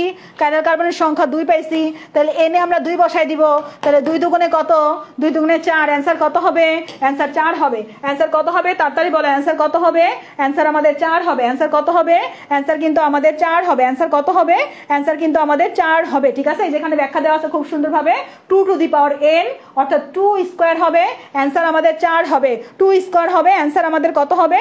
অ্যান্সার আমাদের 4 হবে। ওকে, এবার কি বলছে? 1 মিলিমোল অ্যামোনিয়াম হাইড্রোক্সাইডের পিএইচ কত? এটা একটা ইম্পর্টেন্ট কোশ্চেন। 1 মিলিমোল অ্যামোনিয়াম হাইড্রোক্সাইডের পিএইচ কত? তাহলে 1 মিলিমোলের জায়গায় যদি আমরা বের করি তাহলে আমাদের 1000 দিয়ে ভাগ করা লাগবে, বুঝছো? 1 ভাগ 1000, 1 ভাগ 1000 দিলে আমাদের মান আসে কত আলটিমেটলি? এটাকে আমরা মোলে কনভার্ট করে দিলাম, মিলিমোলটাকে মোলে কনভার্ট করলাম। মোলে কনভার্ট করার পর এখন আমরা কি জানি? আমরা জানি হচ্ছে পিওএস, পিওএস বের করতে হবে। পিওএস মানে কি? লগ, ঋণাত্মক লগ, তাই না? মাইনাস লগ, এই জায়গাতে আমরা এই মানটা বসাই দিব, 1 ভাগ 1 নিচে এইটা। ওকে, তারপরে আমাদের এটা। এখন কথা হচ্ছে এইটারে কনভার্ট করলে কত আসে বাচ্চারা? এটারে কনভার্ট করলে দশমিকের পরে কত নাম্বার অবস্থানে 1 আসে? 3 নাম্বার অবস্থানে 1 আসে। তাহলে দশমিকের পরে যত নাম্বার অবস্থানে 1, আমাদের এই পিওএস এর মান হচ্ছে তত। তাহলে 0.001 আমাদের। তাহলে আমাদের এখানে মান কত? এখানে হচ্ছে পিওএস এর মান আসবে আমাদের, সরি পিএস ভুল লিখছি, এটা লগ তো পিএস এর মান আসবে আমাদের 3। যদি পিএস এর মান আমাদের 3 আসে তাহলে আলটিমেটলি পিএইচ এর মান আমাদের 3 আসে। এখানে যদি আমাদের পিএইচ এর মান কত আসছে বলো তো? পিএইচ এর মান হচ্ছে, 1 মিনিট, একটু ঝামেলা হয়েছে, এটা তোমরা অ্যামোনিয়াম হাইড্রোক্সাইড নিয়ে কাজ করতেছি তাই না? পিওএস এর মান 3 আসছে। তাহলে আমরা কি জানি? PH plus POS is equal to 14, তাই না? তাহলে আমাদের কত আসছে? আমাদের চাইছে কি? পিএইচ চাইছে। তাহলে pH is equal to 14 minus কত? 3। 14 মাইনাস 3, তাহলে হাতে থাকে কত? পিওএস 14 মাইনাস 3, তাহলে 14 মাইনাস 3 করলে 11 হয় না আনসার? অ্যান্সার হচ্ছে 11। অ্যান্সার কি হবে? অ্যান্সার হচ্ছে 11। তাড়াতাড়ি বলো, অ্যান্সার হচ্ছে 11 হবে। 11, আশা করি পারছো, সবাই পারছো না? এই যে মানগুলো বের করতে কিন্তু আমরা জানি দশমিকের পরে যত নম্বর অবস্থানে 1 আমাদের অত হবে লগের মান, ঠিক আছে? এটা একটু মনে রাখো, এটা লাগবে। তারপরে এই যে এখানে দেওয়া আছে ব্যাখ্যা, এই যে এখানে 3 কেমনে পাইলো? 3 কেমনে পাইলো বলো তো? এই যে দশমিকের এটা ভাগ করে বুঝতে পারতেছো না? এটা আমরা কিন্তু কনভার্ট করে এখন কত করতে পারি? 0.001 করতে পারি। তাই এখানে দশমিকের পর 3 নম্বর অবস্থানে 1 আছে, তাই মানটা 3 আসছে। তাহলে আমরা কিন্তু পিওএইচ এর মান 3 পেয়ে গেছি। পিওএইচ এর মান 3 পেয়ে গেলে pH plus POS is equal to 14। তাহলে আমরা পিওএস এর মান বিয়োগ করলে 11 পাওয়া যায় না? পিওএস এর মান বিয়োগ করলে 11 পাওয়া যায়। আশা করি বুঝতে পারছো। ওকে, তারপর চলে যাবো পরবর্তীতে। ইথানোয়িক অ্যাসিড ও সোডিয়াম হাইড্রোক্সাইডের প্রশমন বিক্রিয়ার ক্ষেত্রে কোনটা সঠিক? আচ্ছা, এখানে এটা হচ্ছে দুর্বল অ্যাসিড আর এটা হচ্ছে তীব্র ক্ষার। দুর্বল অ্যাসিড এবং তীব্র ক্ষারের প্রশমন বিক্রিয়ার ক্ষেত্রে পিএইচ এর মান কি 7 এর বেশি হয় না? দুর্বল অ্যাসিড এবং তীব্র ক্ষারের বিক্রিয়ার ক্ষেত্রে পিএইচ এর মান কি 7 এর আমাদের বেশি হবে না? ক্ষারটা হচ্ছে দুর্বল ক্ষার, অ্যাসিডটা হচ্ছে ক্ষারটা হচ্ছে তীব্র, সোডিয়াম হাইড্রোক্সাইড তীব্র ক্ষার, আর অ্যাসিডটা হচ্ছে দুর্বল। তাহলে আমাদের এখানে নির্দেশক তো অবশ্যই ব্যবহৃত হবে। এখানে আমাদের নির্দেশকটা হচ্ছে ফেনফথ্যালিন টাইপের নির্দেশক ব্যবহৃত হবে। এই পরিসরণা নির্দেশক ব্যবহার করা যায়, যে কোনোটা না, ক্ষারীয় নির্দেশক ব্যবহার করা হবে। নির্দেশক কার্যকর হবে, আমাদের প্রশমন বিন্দুর মান 7 এর বেশি হবে। এটা ঠিক, প্রশমন বিন্দুর মান 7 এর বেশি হবে, ঠিক আছে? প্রশমন বিন্দুর মান 7 এর বেশি হবে, এটা কিন্তু লাগবে। প্রশমন বিন্দুর মান 7 এর বেশি হবে, এটা কিন্তু লাগবে। ওকে, ঠিক আছে? ঠিক আছে, তারপর চলে যে পরবর্তী কোশ্চেনে যেখানে দেওয়া আছে, এই ছকটা একটু একবার দেখতে পারো, এটা ব্যাখ্যা করে দেওয়া আছে। 500 মিলিলিটার ডেসিমোলার দ্রবণে কত গ্রাম দ্রবীভূত থাকে? আচ্ছা, 500 মিলিলিটার ডেসিগ্রাম দ্রবণে কত গ্রাম দ্রবীভূত থাকে না? আমাদের একটা সূত্র আছে, এটা হচ্ছে এমএসভি বাই 1000। এম দিয়ে হচ্ছে মোলার ভর। সালফিউরিক অ্যাসিডের মোলার ভর 98, সালফিউরিক অ্যাসিডের মোলার ভর হচ্ছে 98। ডেসিমোলার, এস এর মান হচ্ছে 0.1, ডেসিমোলার হলে এস এর মান 0.1। আর 500 মিলিলিটার, তাহলে আমাদের মানটা কত আসবে? 500 মিলিলিটার বসাও, গুণ করে আমাকে জানাও যে মানটা কত আসছে। 500 মিলিলিটার আমাদের গুণ করে জানাও মানটা কত আসছে এই জায়গায়। তাহলে আমাদের এই জায়গায় 500 মিলিলিটার, তাহলে আলটিমেটলি গুণ করো, হাতে কলমে করো, একটু ট্রাই করতে পারো। 98 ইন্টু 0.1 ইন্টু 500 ভাগ 1000, দাগাদাগি করে কেটে দাও, দুইটা এখানে 10, এটা কেটে দিলে এটাও চলে যায়, তাহলে 598। আলটিমেটলি মানটা কত আসে দেখো তো? এখানে আমাদের 98, এটা কাটাকাটি করলে তো আসে না, এইভাবে তো আসতেছে না, হিসাবটা একটু ঠিক করে করতে হবে। তাহলে 98 0.1 ইন্টু 500 ভাগ 1000, দুইটা দিয়ে কাটা দিলাম, দুইটা শূন্য। তারপরে আরেকটা কি করা যায়? আরেকটা করা যায় হচ্ছে 5 দিয়ে কাটলে থাকে 2 দিয়ে কাটলে থাকে কত? 98 49, 49 ইন্টু 0.1 গুণ করলে কত হয়? 49 ইন্টু 0.1 গুণ করলে 4.9 হয়। 49 ইন্টু 0.1 গুণ করলে কত হয় বাচ্চারা? 49 ইন্টু 4.1 গুণ 49 ইন্টু 0.1 গুণ করলে কত হয়? 4.9 হয় না? 4.9 হয়। তাহলে আশা করি এই টাইপের ম্যাথ আসলে পারবা না? আশা করি এই টাইপের ম্যাথ আসলে কিন্তু পারবা। ওকে, তাহলে এগুলো হাতে কলমে পারতে হবে। এই যে এখানে সুন্দর করে আমি কিন্তু আবার ব্যাখ্যাও দিয়ে দিছি। দেখো W = MVS/1098 সিস্টেম তো বুঝছোই। এই যে আরেকবার দেখা দিতেছি না পারলে, এটা 5 দিয়ে 10টা কাটলে 2 দিয়ে 98 কাটলে 49, 49 0.1 দিয়ে গুণ করলে 4.9। ঠিক আছে, তাহলে এই হচ্ছে মেইন কথা। তাহলে এটা বুঝছি। SN2 বিক্রিয়ার ক্ষেত্রে কোনটি বেশি সক্রিয়? SN2 নাম তার SN2, কিন্তু সক্রিয়তার ক্রম ক্ষেত্রে কি হয় জানো? নাম তার SN2 কিন্তু সক্রিয়তার ক্রম হচ্ছে 123। SN2 সক্রিয়তার ক্রম হচ্ছে 123। SN2 বিক্রিয়ার সক্রিয়তা কম, কার্বন আয়নের স্থায়িত্ব হচ্ছে 123, আর বাদ বাকি দুনিয়াতে যা আছে সব 321। বাদ বাকি দুনিয়াতে যা আছে সব 321। তাহলে 123 কোনটা হবে আমাদের বলো তো? আমাদের এখানে অ্যান্সারটা কত হবে? অ্যান্সারটা বি হবে। তাহলে আমাদের 1 ডিগ্রি খুঁজতে হবে, 1 ডিগ্রি অ্যালকাইল হ্যালাইড খুঁজতে হবে। এটাতে আমাদের দেখো কার্বনের সাথে 3টা CH3 আছে, কার্বনের সাথে 3টা CH3 আছে, দ্যাট মিন্স এটা 3 ডিগ্রি, এটা 3 ডিগ্রি। কার্বনের সাথে CH3 একটা, তাই এটা হচ্ছে 1 ডিগ্রি। এই কার্বনের সাথে CH3 হচ্ছে 2টা, তাই 2 ডিগ্রি। কিন্তু আমাদের সক্রিয় বেশি বলছে, তাহলে যেটা হচ্ছে 1 ডিগ্রি সেটা সক্রিয় হবে বেশি, যেটা 1 ডিগ্রি সেটা হচ্ছে সক্রিয় হবে বেশি। বি নাম্বারটা যেটা 1 ডিগ্রি সেটা হচ্ছে সক্রিয় হবে বেশি। তাহলে আমাদের SN2 বিক্রিয়ার সক্রিয়তার কম হচ্ছে 123, SN2 বিক্রিয়ার সক্রিয়তার কম হচ্ছে 123, SN2 বিক্রিয়ার সক্রিয়তার কম আর কার্বন আয়নের স্থায়িত্ব এই দুটো 123। এই দুটো বাদে দুনিয়াতে যত আছে সব কি? দুনিয়াতে যত আছে সব হচ্ছে 331। ঠিক আছে, এই দুটা বাদে যা আছে এটা হচ্ছে 123, আর বাকিগুলো হচ্ছে 3, 2, 1 অর্থাৎ 321। বাকিগুলো হচ্ছে 321। আরেকটা আছে 213। তোমাদের কাছে আমার প্রশ্ন, 213 একটা আছে, সেটা কোনটা? দেখি পারো কিনা। 213 একটা আছে, সেটা কোনটা? 213 একটা আছে, সেটা হচ্ছে অ্যামিনের ক্ষার ধর্ম। অ্যামিনের ক্ষার ধর্ম হচ্ছে 213। এটা মনে রাখো, এটা আসতে পারে। অ্যামিনের ক্ষার ধর্ম কি? অ্যামিনের ক্ষার ধর্ম হচ্ছে 213। অ্যামিনের ক্ষার ধর্ম হচ্ছে 213। আল্লাহ, যোশী পূর্বা দাস বলতেছো 123 আর 321 বুঝো না? 123 হচ্ছে 1, 2, 3, অর্থাৎ 1 degree 2 degree 3 degree 3 degree 1 degree 2 degree 3 degree. তুমি বুঝো না? এরা না বুঝলে, কার্বনের সাথে যদি 3টা অ্যালকাইল হ্যালাইড থাকে, 3টা আর মূলক যুক্ত থাকে, তাহলে সেটা 3 ডিগ্রি। 2টা থাকলে 2 ডিগ্রি, একটা থাকলে 1 ডিগ্রি। মানে আর মূলক বলতে কি বুঝি? অ্যালকাইল মূলক CH3, C2S5 এগুলা, বুঝছো? ওকে, ঠিক আছে। অ্যামিনের ক্ষার ধর্ম হচ্ছে 213, এটা মনে রেখো। তাহলে আমরা কি বললাম? 123 কে SN2 বিক্রিয়ার সক্রিয়তা হচ্ছে 123। আরেকটা কি? কার্বন আয়নের স্থায়িত্ব 123। এছাড়া পৃথিবীতে যত আছে সব কি? সব হচ্ছে 321। আর শুধুমাত্র একটা ব্যতিক্রম কোনটা? 213, অ্যামিনের ক্ষার ধর্ম। সবচেয়ে একটা মাত্র ব্যতিক্রম কোনটা? 213, এটা হচ্ছে অ্যামিনের ক্ষার ধর্ম। এই জিনিসটা দরকার হলে একটা স্ক্রিনশট মেরে রাখো তো, এটা কিন্তু দরকার আছে। আমাদের SN2 বিক্রিয়ার কার্বন আয়নের স্থায়িত্ব হচ্ছে 123, অ্যামিনের ক্ষার ধর্ম 213, এছাড়া দুনিয়াতে যা আছে সব হচ্ছে 321। ঠিক আছে, ওকে। তারপরে এখান থেকে আর কিছু না, এটা বুঝছো? বি হবে অ্যান্সার। কোন দ্রবণের pH 2 থেকে 3 এ উন্নতি করা হইলে হাইড্রোজেন আয়নের ঘনমাত্রা কত? আচ্ছা, pH 2 থেকে 3 এ চলে গেছে, pH এর মান বেড়ে গেলে অম্লত্ব বাড়ে না কমে? আগে বলো, pH এর মান বেড়ে গেলে অম্লত্ব বাড়ে না কমে? তাড়াতাড়ি বলো তো। pH এর মান বেড়ে গেলে অম্লত্ব বাড়ে না কমে? pH এর মান বেড়ে গেলে অম্লত্ব বাড়ে নাকি কমে? দ্রুত বলো। pH এর মান বেড়ে গেলে অম্লত্ব কমে হ্রাস পায়, অর্থাৎ হাইড্রোজেন আয়নের ঘনমাত্রা হ্রাস পায়, তাই না? pH ছিল আগে 2, pH যত কম তার অ্যাসিডের তীব্রতা তত বেশি, বুঝছো? তাহলে pH এর মান ছিল আগে 2, এখন হয়ে গেছে 3। pH এর মানটা আমাদের কি হয়ে গেছে? 1 বেড়ে গেছে। pH এর মান যদি বেড়ে যায় তাহলে অ্যাসিডিক ধর্ম কমে যায়, দ্যাট মিন্স হাইড্রোজেন আয়নের ঘনমাত্রা কমে যায়। দ্যাট মিন্স কি কমে যায়? দ্যাট মিন্স হাইড্রোজেন আয়নের ঘনমাত্রা কমে যায়। এবং 2 থেকে 3 এ গেলে 10 গুণ কমে যাবে। 2 থেকে 3 এ গেলে কত গুণ হ্রাস পাবে? 2 থেকে 3 এ গেলে কত গুণ হ্রাস পাবে? তাড়াতাড়ি বলো।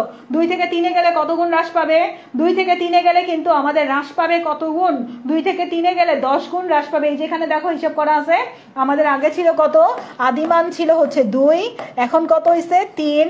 তাহলে আমাদের হয় 10 two the power -1, R 10 two the পাওয়ার -1 মানে 1/10, 1/10 মানে 10 গুণ হ্রাস পাচ্ছে। ঠিক আছে, 1/10 মানে 10 গুণ হ্রাস পাচ্ছে। আশা করি এটা বোঝা গেছে, তাই না? ওকে, এবার দেখো ক্ষারকগুলির সক্রিয়তার ক্রম নিচের কোনটা? আচ্ছা তোমরা গ্রুপ 1 এর মৌলগুলো জানো? লিনাকে রুবি সাজিয়ে ফেলেছে বা সেচে ফেলেছে, জানি না আমরা? জানি আমরা। উপর থেকে নিচের দিকে গেলে গ্রুপ ভিত্তিক মৌলের ক্ষেত্রে ক্ষার ধাতু যারা উপর থেকে নিচের দিকে গেলে তাদের ক্ষার ধর্ম বৃদ্ধি পায়, উপর থেকে নিচের দিকে গেলে তাদের ক্ষার ধর্ম বৃদ্ধি পায়। দ্যাট মিনস আমাদের সিজিয়াম অক্সাইড যেটা সেটা বেশি তীব্র, অর্থাৎ সিজিয়াম অক্সাইড যেটা সেটা কিন্তু বেশি তীব্র। লি না কে রুবি সাজিয়ে ফেলেছে, রুবি বাদ দিয়ে সিজিয়াম আসছে। দ্যাট মিনস আমাদের গ্রুপ 1 এর মৌলের ক্ষেত্রে নিচের দিকে যে থাকে সে বেশি ধাতব বৈশিষ্ট্য দেখায় গ্রুপের ক্ষেত্রে, এবং তার হাইড্রোক্সাইড বেশি ক্ষারীয় হবে। অ্যান্সার কত হবে? অ্যান্সার কিন্তু আমাদের এ হবে। অ্যান্সার কত হবে? অ্যান্সার কিন্তু এ হবে। দেখো এই যেটা অ্যান্সার। তারপরে দেখি আমাদের কাছে ফ্রি রেডিক্যালের বৈশিষ্ট্য নাই কোনটা? ফ্রি রেডিক্যাল সক্রিয়, ঠিক আছে। ফ্রি রেডিক্যালের কোনো আধার নাই, ঠিক আছে। ফ্রি রেডিক্যাল সপ্লস্থায়ী, ঠিক আছে। ফ্রি রেডিক্যাল অন্তর্বর্তী প্রজাতি হিসেবে কাজ করে না, না এটা ভুল, কাজ করে। এরা এসেন্ট্রো বিক্রিয়ার সময় মাঝামাঝি প্রজাতি হিসেবে কাজ করে, এটা ভুল আছে, ঠিক আছে। অ্যান্সারটা কি হবে? অ্যান্সারটা ডি হবে। অ্যান্সারটা কি হবে তাড়াতাড়ি বলো? অ্যান্সারটা কিন্তু ডি হবে। অ্যান্সারটা কিন্তু তার ডি হবে, ঠিক আছে। এগুলো সব আর ইউর কোশ্চেন, এগুলো সব আর ইউর কোশ্চেন, আর ইউতে আসা কোশ্চেন। নিচের কোনটি সঠিক নয়? সমযোজী যৌগের গলনাঙ্ক স্ফুটনাঙ্ক অনেক, হ্যাঁ সঠিক। সমযোজী যৌগ সমানতা দেখায়, সঠিক। আয়নিক যৌগ পোলার দ্রাবকে অদ্রবণীয়, এটা ভুল কথা। আয়নিক যৌগ পোলার দ্রাবকে দ্রবণীয়, আয়নিক যৌগ পোলার দ্রাবকে দ্রবণীয়। সকল আয়নিক যৌগ কঠিন অবস্থায় স্ফটিক আকারে থাকে, হ্যাঁ সকল আয়নিক যৌগ কঠিন অবস্থায় স্ফটিক আকারে থাকে, এটা ঠিক আছে। তাহলে অ্যান্সারটা আমাদের কি হবে? 33 এর কি হবে? 33 এর সি হবে। আয়নিক যৌগ পোলার দ্রাবকে অদ্রবণীয়, অ্যান্সারটা ভুল। আয়নিক যৌগ পোলার দ্রাবকে দ্রবণীয়, আয়নিক যৌগ পোলার দ্রাবকে কিন্তু দ্রবণীয়,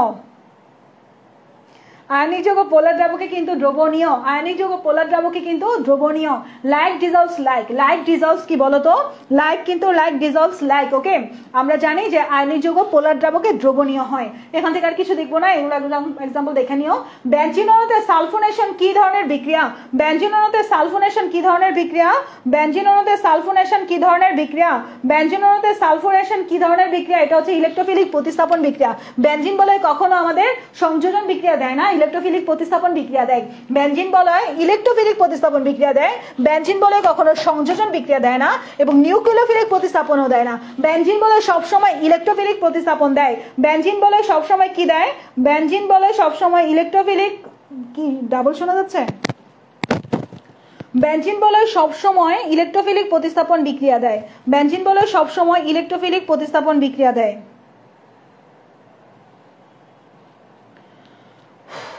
এরপর দেখি কি আছে আমাদের। এই যে দেখো কিগুলো কি কি বিক্রিয়া দেয়, ইলেকট্রোফিলিক আকর্ষণ বিক্রিয়া বা প্রতিস্থাপন বিক্রিয়া। Nitration, sulphonation, fiddle cup alkylation, fiddle cup acylation, chlorination, ঠিক আছে এগুলা। তারপর দেখি কি আছে আমাদের। CH2 ডাবল বন্ড CH, আচ্ছা এখানে আমাদের সিগমা বন্ধন আর পাই বন্ধনের সংখ্যা কত সেটা চাইছেন। সিগমা বন্ধন আর পাই বন্ধনের সংখ্যা। কার্বন ডাবল বন্ড কার্বন, তারপর হচ্ছে কার্বন ডাবল বন্ড অক্সিজেন, তারপরে কার্বন। এখানে আমরা একটু গুনবো এখন, হ্যাঁ এটা তোমার শিখাইতেছি ঠান্ডা মাথায় একটু, তুমিও কিন্তু ঠান্ডা মাথায় আমার সাথে সাথে শিখে ফেলবা। তুমি যদি ঠান্ডা মাথায় না শিখো আমার কিন্তু কিছু করার থাকবে না। ঠান্ডা মাথায় বুঝাইতেছি, ঠান্ডা মাথায় বুঝো। এই জায়গায় আমি অন্য একটা কালার ইউজ করি যাতে তোমাদের বুঝতে সুবিধা হয়, হ্যাঁ নীল কালারে নিলাম। দেখো এই জায়গায় আমাদের এই একটা সিঙ্গেল বন্ড যেখানে, সেখানেই sigma bond. Single bond carbon hydrogen একটা, দুইটা, তিনটা, চারটা, পাঁচটা, ছয়টা, সাতটা, এবং আমরা দেখতে পাচ্ছি এখানে আমাদের আটটা, নয়টা দেখতে পাচ্ছি, তাই না? আরেকটা তো হওয়ার কথা।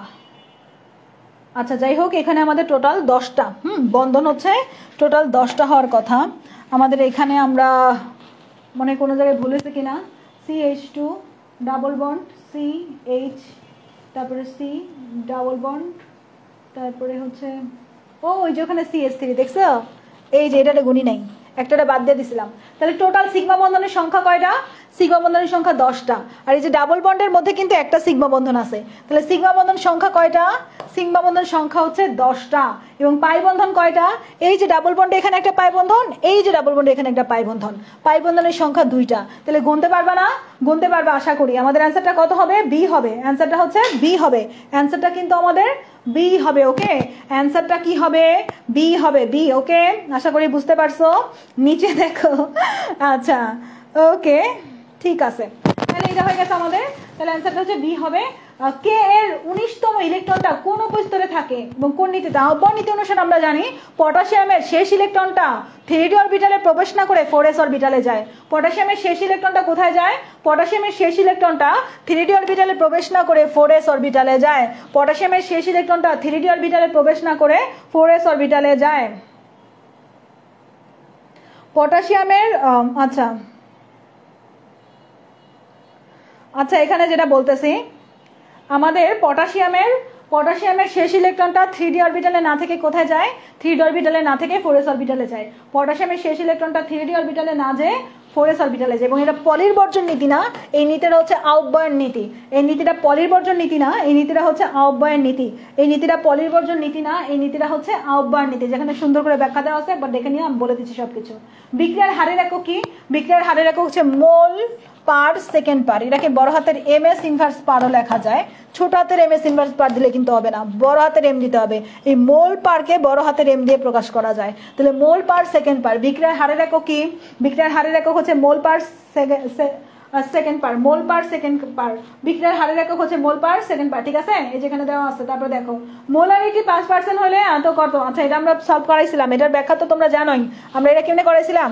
10 ইন্টু পার্সেন্টেজ, তাই না? ভাগ কত? বড় হাতের m। তাহলে আমাদের এখানে কত আসবে?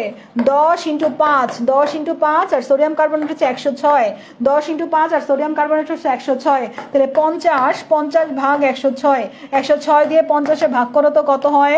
106 দিয়ে 50-এ ভাগ করলে এখানে আগে একটা দশমিক আসবে, তারপর একটা শূন্য আসবে।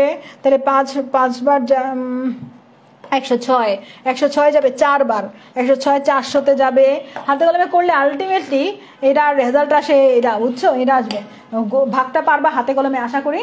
রেজাল্টটা আসবে হচ্ছে বি। রেজাল্ট আসবে কত বলো তো? রেজাল্ট আসবে হচ্ছে বি। ওকে, রেড পেন নিচ্ছি। রেজাল্ট আসবে হচ্ছে বি, রেজাল্ট আসবে হচ্ছে বি। ঠিক আছে, তাহলে আমাদের রেজাল্ট কত আসবে?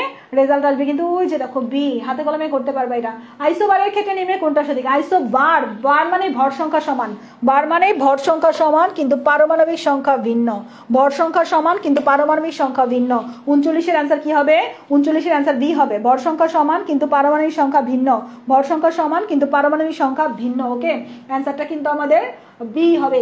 তারপর নিচের বিকিরণগুলির মধ্যে কোনটি তরঙ্গদৈর্ঘ্য সবচেয়ে বেশি? নিচের বিকিরণগুলোর মধ্যে কোনটি তরঙ্গদৈর্ঘ্য সবচেয়ে বেশি? তোমাদের একটা মজার জিনিস শেখাই বাচ্চারা। তোমাদের এখানে অনেকগুলো মগা স্টুডেন্ট আছে, বুঝছো? মগা কে বলো তো? যার মাথায় ভালো বুদ্ধি নাই, ওগুলো হচ্ছে মগা। মগার বেগুনি দৃশ্য কি হয়েছে জানো? মগার বেগুনি দৃশ্য অবলোহিত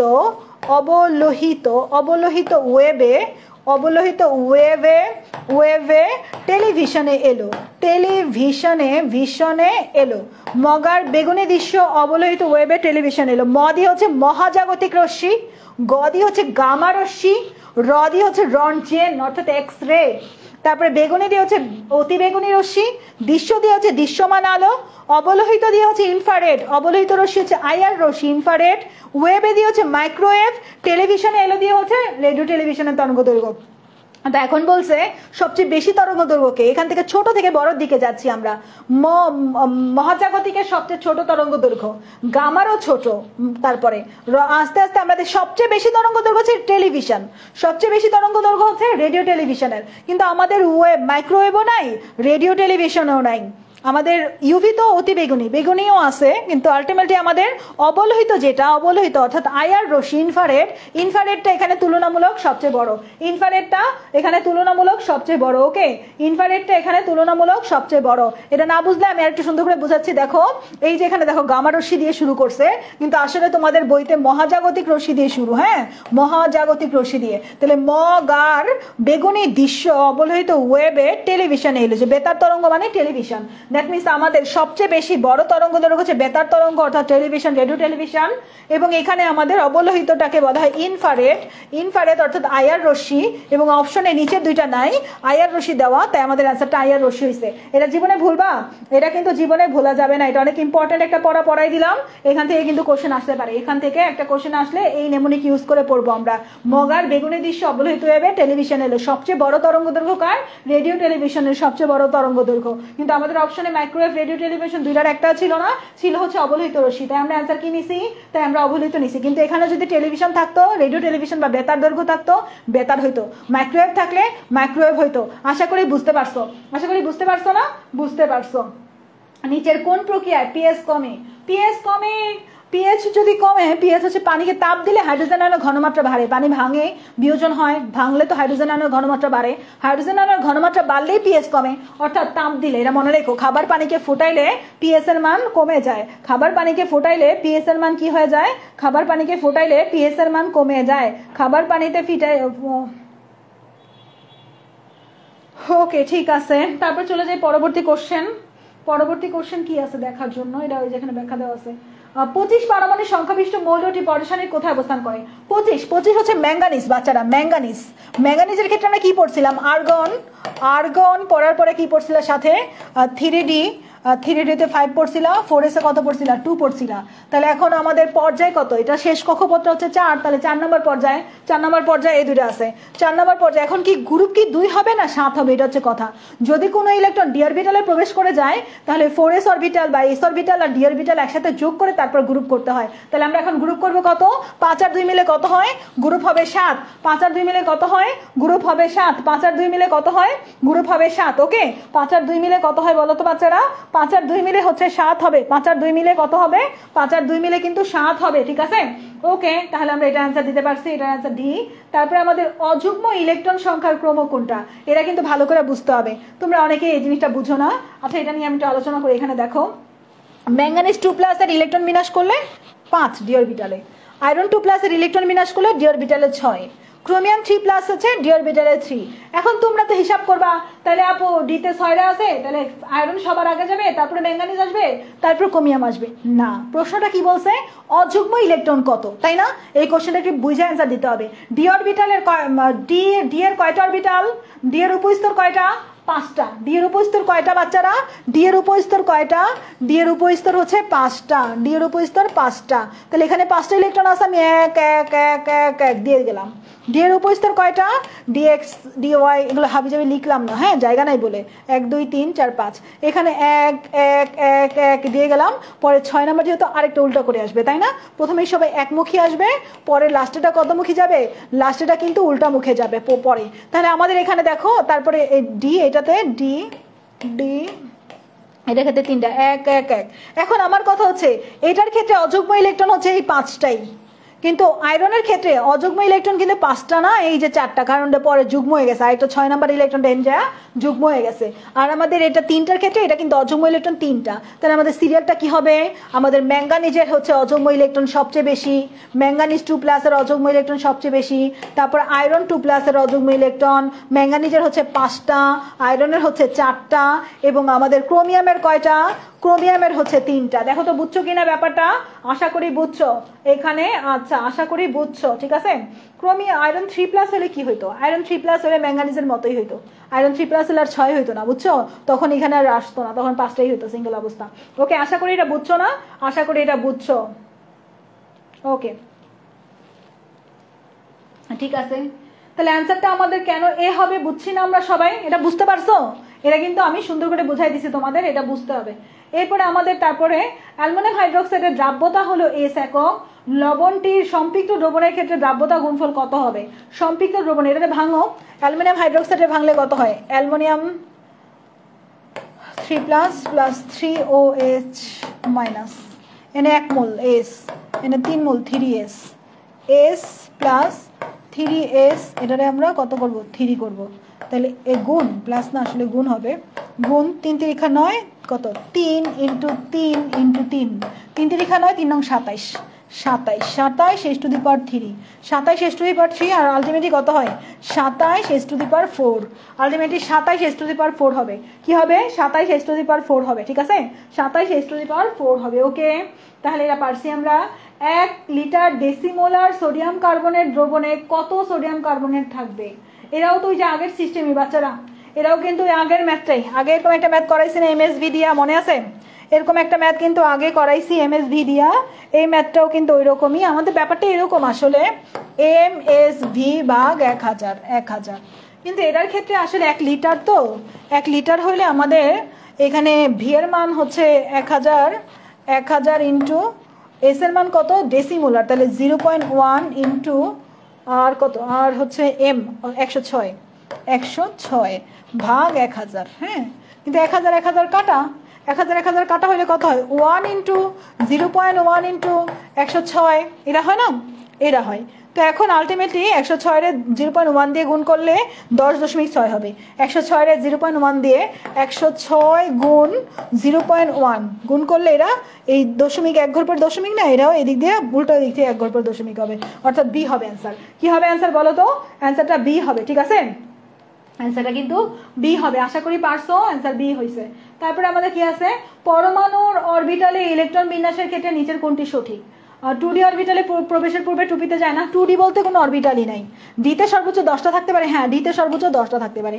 একটি অরবিটালে প্রবেশ কিন্তু 2টি ইলেকট্রনের স্পিন কি একমুখী না একমুখী না? একটা হচ্ছে এইমুখী আর একটা হচ্ছে ওইমুখী, দুইটা দুইমুখী। 5s আর 3p এর মধ্যে 5s এর কম শক্তি? না, 5s এর বেশি শক্তি, কারণ আমরা জানি হচ্ছে n প্লাস l করলে 5 প্লাস 0 করলে 5 হয়, আর 3 প্লাস p 3 প্লাস হচ্ছে 1, তাহলে আমাদের কত হবে 4 হবে। শক্তি 5s এর বেশি, তাহলে আলটিমেটলি অ্যান্সার কোনটা? অ্যান্সার বি সঠিক। অ্যান্সার কোনটা সঠিক বলো তো বাচ্চারা? অ্যান্সার কিন্তু বি সঠিক। অ্যান্সার কোনটা সঠিক? অ্যান্সার কিন্তু বি সঠিক। অ্যান্সার বি সঠিক। অ্যান্সার কোনটা সঠিক? অ্যান্সার বি সঠিক। ওকে, আশা করি বুঝতে পারছো। এরপরে এখানে বলা আছে কথা, তারপরে 1 বিউটিন 2 আইন ও সিগমা ও পাই বন্ধনের সংখ্যা কত? আচ্ছা, 1 বিউটিন 3 আইন। আচ্ছা, এটা না লিখে আমি এখানে দেখাচ্ছি, দেখো 1 বিউটিন 3 আইন, এই যে সংখ্যাটা দেখো 1 বিউটিন 3 আইন। বিউটিন তো তাহলে 4টা কার্বন নিই, আগে 4টা কার্বন নিই। 1 নাম্বার কার্বনে হচ্ছে বিউটিন অর্থাৎ ডাবল বন্ড, তাহলে আমরা 1 নাম্বার কার্বনে ডাবল বন্ড দিলাম। 3 নাম্বার কার্বনে 3 আইন অর্থাৎ 3 নাম্বার কার্বনে আইন অর্থাৎ ট্রিপল বন্ড দিলাম। বাকি হাতগুলো এখন কি দ্বারা ফিল আপ করবা? বাকি হাতগুলো কিন্তু এখন আমরা হাইড্রোজেন দিয়ে ফিল আপ করবো। বাকি হাতগুলো কিন্তু এখন আমরা হাইড্রোজেন দিয়ে ফিল আপ করবো। এটাতে কয়টা হাত? 4টা চলে গেছে, এটারও 4টা চলে গেছে, এটার একটা হাত খালি। এবার কাউন্ট করো তো হাত। এখানে আমাদের সিগমা বন্ধন কাউন্ট করব। কার্বন হাইড্রোজেন, এখানে একটা সিগমা বন্ধন, এখানে একটা সিগমা বন্ধন, এখানে একটা সিগমা বন্ধন, এখানে একটা সিগমা বন্ধন, 1 2 3 4, 4টা সিগমা বন্ধন দেখলাম। এবং এই জায়গাতে একটা 5টা এবং এখানে একটা 6টা সিগমা বন্ধন এবং আমাদের 3টা পাই বন্ধন। 6টা সিগমা বন্ধন 3টা পাই বন্ধন, দেখো তো হয়েছে কিনা? 6টা সিগমা বন্ধন 3টা পাই বন্ধন হয়েছে কিনা? 6টা নাকি 7টা? আমাদের এখানে হচ্ছে 1টা 2টা। ও এই জায়গায় একটা হাত, এই জায়গাটা হাইড্রোজেন দেই নেই, এই যে ঠিক আছে। আচ্ছা, যাই হোক এই হাত দেওয়া দিয়ে ঝামেলা। যাই হোক আমাদের সিগমা বন্ধন 7টা, সিগমা বন্ধন 7টা, কার্বন তো 4টা ফিল আপ করতে হবে না? 3 আর 1 4টা, 2 আর 1 3 আর 1 4টা, ঠিক আছে। এই জায়গায় কালারটা অন্য দিচ্ছি মনে হয়, কালারটা লাল করে দিলে বুঝবা এখন। এই যে এই জায়গাতে হচ্ছে আমাদের 1টা, তাহলে টোটাল সিগমা বন্ধন কয়টা? সিগমা বন্ধন 7টা। আর পাই বন্ধন কয়টা? পাই বন্ধন 3টা, এখানে 2টা ওখানে 1টা, তাহলে সিগমা বন্ধন 7টা, পাই বন্ধন 3টা। সিগমা বন্ধন 7টা গুলো বাইর করতে পারবা না? সিগমা বন্ধন 7টা, পাই বন্ধন 3টা, সিগমা বন্ধন 7টা, পাই বন্ধন 3টা। ওকে, তাহলে এটা আমরা কিন্তু পারবো, এটা নিয়ে টেনশন নাই। নিচের কোন যৌগটি আলোক সক্রিয়তা প্রদর্শন করে? একদম চোখ বুঝে, গ্লিসারআলডিহাইড, তারপরে হচ্ছে আমাদের ল্যাকটিক অ্যাসিড, এরা তোমার হচ্ছে প্রদর্শন করে। গ্লিসারআলডিহাইড, বিউটানল 2 আর ল্যাকটিক অ্যাসিড, এই 3টা নাম মনে রেখো, এরা আলোক সক্রিয়তা প্রদর্শন করে। গ্লিসারআলডিহাইড আর ল্যাকটিক অ্যাসিড আর বিউটানল 2, গ্লিসারআলডিহাইড, ল্যাকটিক অ্যাসিড আর বিউটানল 2, গ্লিসারআলডিহাইড আর ল্যাকটিক অ্যাসিড আর বিউটানল 2। ওকে, গ্লিসারআলডিহাইড, ল্যাকটিক অ্যাসিড আর বিউটানল 2। এবার দেখো প্রোপিন বেয়ার পরীক্ষায় কি উৎপন্ন করে? প্রোপিন বেয়ার পরীক্ষায় প্রোপেন 1,2 ডায়ল উৎপন্ন করে। এটা রিঅ্যাকশন করে, এটা মনে রাখা লাগে বাচ্চারা। প্রোপিন বেয়ার পরীক্ষা, এখানে খেয়াল করো, প্রোপিন বেয়ার পরীক্ষাতে কি করে? প্রোপিন বেয়ার পরীক্ষায় প্রোপেন 1,2 ডায়ল, ডায়ল মানে কি? 2টা ওয়েজ মূলক থাকে, তাই না? এই যে দেখো 2টা ওয়েজ মূলক আছে, এটা একটু ভালো করে মনে রাখো, এই জিনিসটা অ্যান্সারটা খুব গুরুত্বপূর্ণ। এবার দেখো নিচের কোনগুলো অবস্থান অবস্থান্তর নয়। আমরা জানি ডি ব্লক মৌলসমূহ অবস্থান্তর হয় কখন হয়, যখন সুস্থিত ইলেকট্রন বিন্যাসে D1 থেকে D9 পর্যন্ত থাকে। এখন আমরা যখন এই ইলেকট্রন বিন্যাসগুলো করার পরে দেখবা যে স্ক্যান্ডিনিয়াম অবস্থান্তর হইতে পারে না, স্ক্যান্ডিনিয়াম অবস্থান্তর না, ডি ব্লক হইলেও স্ক্যান্ডিনিয়াম কিন্তু অবস্থান্তর না। তারপরে হচ্ছে বাকিগুলো অবস্থান্তর। এরপরে আমাদের এখানে আছে ম্যাঙ্গানিজ অবস্থান্তর, মলিবডেনাম অবস্থান্তর, এখানে অবস্থান্তর ক্রোমিয়াম, এগুলো অবস্থান্তর হইতে পারে, ডি ব্লক হইতে পারে। তবে আলটিমেটলি বিসমাথ, ক্যাডমিয়াম আর হচ্ছে স্টেনাস আর হচ্ছে গেলিয়াম, এখানে একটা অবস্থান্তর না হইলেও ডি ব্লক ভিত্তিক তাই নেওয়া হয়েছে। অ্যান্সারটা আলটিমেটলি হচ্ছে আমাদের সি নেওয়া হয়েছে। অ্যান্সারটা আলটিমেটলি কি নেওয়া হবে বলো তো? সি নেওয়া হবে। আমি তোমাকে এখানে একটু ব্যাখ্যাটা দিতেছি, দেখো গেলিয়াম 31, স্টেনাস হচ্ছে 50, বিসমাথ হচ্ছে 87। এরা মূলত তোমার পি ব্লক মৌল, এরা মূলত পি ব্লক মৌল, কারণ এরা 13, 14 আর 15তে থাকে, এরা অবস্থান্তর না। ঠিক আছে, এরা বাদে বাকিরা সবাই অবস্থান্তর, এরা বাদে বাকিরা সবাই কি, এরা বাদে বাকিরা সবাই কিন্তু অবস্থান্তর বা ডি ব্লক ভিত্তিক মৌল। এবার দেখো sp3d2 সংকরণ বিশিষ্ট যৌগ কোনটা? আমাদের প্রত্যেকটা সংকরণ বের করতে হবে। জেনন টেট্রাফ্লোরাইড SF6 আর এটা হচ্ছে IF5। আমরা একটা সূত্র জানি না বাচ্চারা? সূত্র হলো half V plus X minus C plus A. এই সূত্রটা সবাই জানো না? এই সূত্রটা সবাই জানো। জেননের ক্ষেত্রে আমাদের শেষ কক্ষপথে, জেনন তো নিষ্ক্রিয় গ্যাস, তাহলে জেননের শেষ কক্ষপথে ইলেকট্রন সংখ্যা হচ্ছে 8টা। আর একযোজী মৌল এক্স মানে হচ্ছে একযোজী মৌল, একযোজী মৌলের সংখ্যা হচ্ছে 4টা। 4 আর 8 মিলে কত হয়? 4 আর 8 মিলে 12 হয়। 12কে 2 দ্বারা ভাগ করলে কত হয়? 12কে 2 দ্বারা ভাগ করলে কিন্তু 6 হয়। তাহলে 6 এখানে কাউন্ট করে দেখো, 1 3 4 আর 2 কত? 6। তাহলে আলটিমেটলি এটা কিন্তু আমাদের 6 হয়ে গেছে।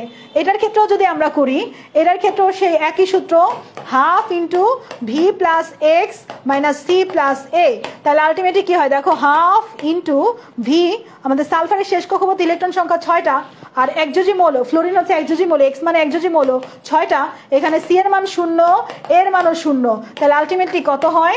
আমাদের 12কে ভাগ করলাম, আলটিমেটলি 6 হয়। 6 তুমি আইএফটাও করে দেখো, একই। আয়রনের শেষ কক্ষপথে ইলেকট্রন হচ্ছে 7টা, 7 আর 5 মিলে কত হয়? 12 হয়। 12কে অর্ধেক করলে কত হয়? 6 হয়। আর এখানে আমরা টোটাল যোগ করে দেখো, এস অরবিটালে 1, পি অরবিটালে 3, 1 আর 3 4, 4 আর 2 মিলে কত? 6। তাহলে সবগুলাই হবে না আনসার? অ্যান্সারটা কি হবে? অ্যান্সার কিন্তু সবগুলাই হবে। অ্যান্সারটা কি হবে দ্রুত বলো তো? অ্যান্সারটা কিন্তু সবগুলাই হবে। ঠিক আছে, সবগুলাই হবে। তাহলে 51 অ্যান্সার হচ্ছে সবগুলাই, যেখানে সুন্দর করে ব্যাখ্যা কিন্তু দেওয়া আছে, এই ব্যাখ্যাটা কিন্তু তোমরা একবার করে নিও। তারপরে আমাদের অনুবন্ধী অ্যাসিড ক্ষারক যুগলের সঠিক উদাহরণ কোনটা? আমরা নরমালি খেয়াল করে দেখো, এই যে H3O, এই আয়নটা কি করতে পারে? এখান থেকে কিন্তু আমরা নরমালি পানির কথাই চিন্তা করো, পানি হচ্ছে এরকম H2O। পানির সাথে যদি একটা হাইড্রোজেন আয়ন যুক্ত হয়, পানি যদি ক্ষারক হিসেবে কাজ করে, পানি যদি একটা হাইড্রোজেন আয়ন গ্রহণ করে, তাহলে সে কিন্তু একটা হাইড্রোনিয়াম আয়নে কনভার্ট হইতে পারে, সে কিন্তু হাইড্রোনিয়াম আয়নে কনভার্ট হইতে পারে। আবার এই হাইড্রোনিয়াম আয়নটা কি হইতে পারে? হাইড্রোজেন আয়ন দান করে আবার কিন্তু সে পানিতে ব্যাক করতে পারে। দ্যাট মিনস আমরা দেখলাম একবার হাইড্রোজেন আয়ন গ্রহণ করতেছে, যখন গ্রহণ করে তখন সে ক্ষারক, আবার এই হাইড্রোনিয়াম আয়নটাই হাইড্রোজেন দান করতেছে, যখন দান করে তখন সে অ্যাসিড। দ্যাট মিনস একটা আরেকটার অনুবন্ধী অ্যাসিড ক্ষারক। তাহলে অ্যান্সারটা আমাদের কি হবে? অ্যান্সারটা আমাদের এ হবে। অ্যান্সারটা আমাদের কি হবে তাড়াতাড়ি বলো তো? অ্যান্সারটা কিন্তু আমাদের এ হবে। অ্যান্সারটা আমাদের এ হবে। আশা করি বুঝতে পারছো। এরপরে আমাদের নিচের কোনটি ভিনাইল মূলক? এটা একটু মুখস্থ করে ফেলবা। এই যেটা হচ্ছে ভিনাইল মূলক, এটা হচ্ছে ভিনাইল মূলক। আমাদের CH2 ডাবল বন্ড CH, এটা হচ্ছে ভিনাইল মূলক। এখানে একটা ছক আছে, দেখো এই ভিনাইল মূলকের এই জায়গাটাতে যদি হাইড্রোজেন হয় তাহলে আমাদের হচ্ছে পলিথিন। ভিনাইল মূলকের ওই জায়গাটাতে যদি এই 4টা হাইড্রোজেনের পরিবর্তে যদি ফ্লোরিন হয়, 4টা হাইড্রোজেনের ফ্লোরিন হয়, তাহলে হচ্ছে পলিটেট্রাফ্লোরো ইথিলিন। তারপরে আমাদের এখানে দেখো, এখানে হাইড্রোজেন থাকুক, এই জায়গাতে একটাতে হাইড্রোজেন, আরেকটাতে যদি জায়গায় CH3 হয় তাহলে এটা হচ্ছে পলিপ্রোপিলিন। মানে আমাদের ভিনাইল মূলকের সংকেতটা ভালো করে মনে রেখো, ভিনাইল মূলক থেকে আমরা পলিমার তৈরি করতে পারি। এরপরে আমাদের শুষ্ক ইথারে অ্যালকাইল হ্যালাইড থেকে অ্যালকেন তৈরি করা কোন বিক্রিয়া? অ্যালকেন তৈরি, উচ্চতর অ্যালকেন তৈরির বিক্রিয়া হচ্ছে উডস বিক্রিয়া। উচ্চতর অ্যালকেন তৈরির বিক্রিয়া কি বলো তো? উডস বিক্রিয়ায় কি তৈরি হয়? উডস বিক্রিয়ায় উচ্চতর অ্যালকেন তৈরি হয়। উডস বিক্রিয়ায় উচ্চতর অ্যালকেন তৈরি হয়। আর উডস ফিটিকে কি তৈরি হয়? উডস ফিটিকে টোলুইন তৈরি হয়। উডস ফিটিকে কি তৈরি হয়? উডস ফিটিকে টোলুইন তৈরি হয়। ঠিক আছে, উডস ফিটিকে কিন্তু টোলুইন তৈরি হয়, আর উডস বিক্রিয়ায় অ্যালকেন তৈরি হয়। উডস বিক্রিয়াতে অ্যালকেন তৈরি হয়, মনে মুখস্থ রেখো এটা। উডস বিক্রিয়াতে উচ্চতর অ্যালকেন তৈরি হয়। উডস ফিটিকে কি তৈরি হয়? উডস ফিটিকে কি তৈরি হয়? উডস ফিটিকে টলুয়েন তৈরি হয়, ঠিক আছে? এই দুটা জিনিস ভালো করে মনে রাখতে হবে আমাদের। এরপরে কোন যৌগ, নিচের কোন যৌগে বন্ধন কোণের মান সবচেয়ে বেশি?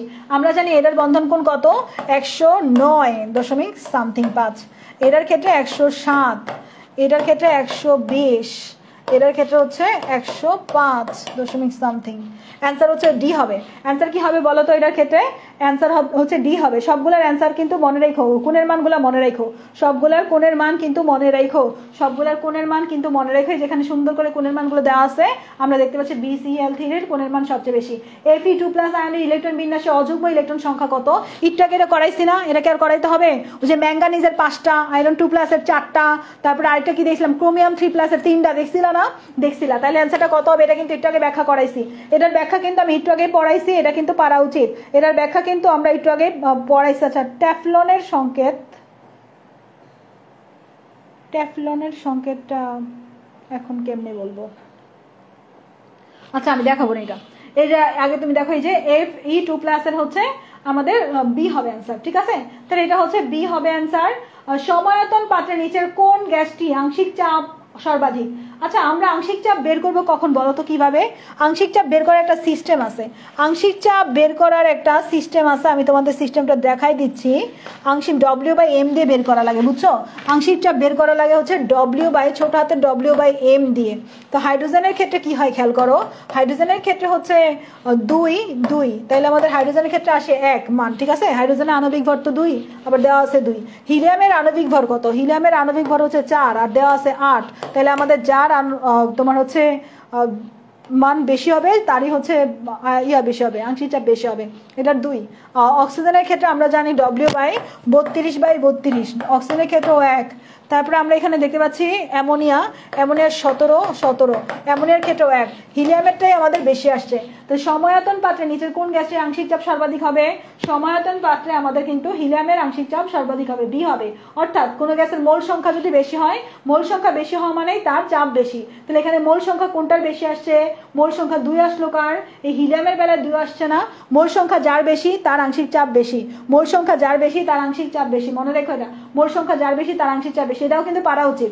আমাদের অ্যালুমিনিয়ামের KSP মান এত হলে দ্রাব্যতা কত? দ্রাব্যতা গুণফল 27s⁴ হইলে আমাদের আমরা কি করছিলাম? S3s3 করছিলাম না? এমনি করছিলাম তাই না? তাহলে আমাদের এটা আলটিমেটলি কত হয়েছে?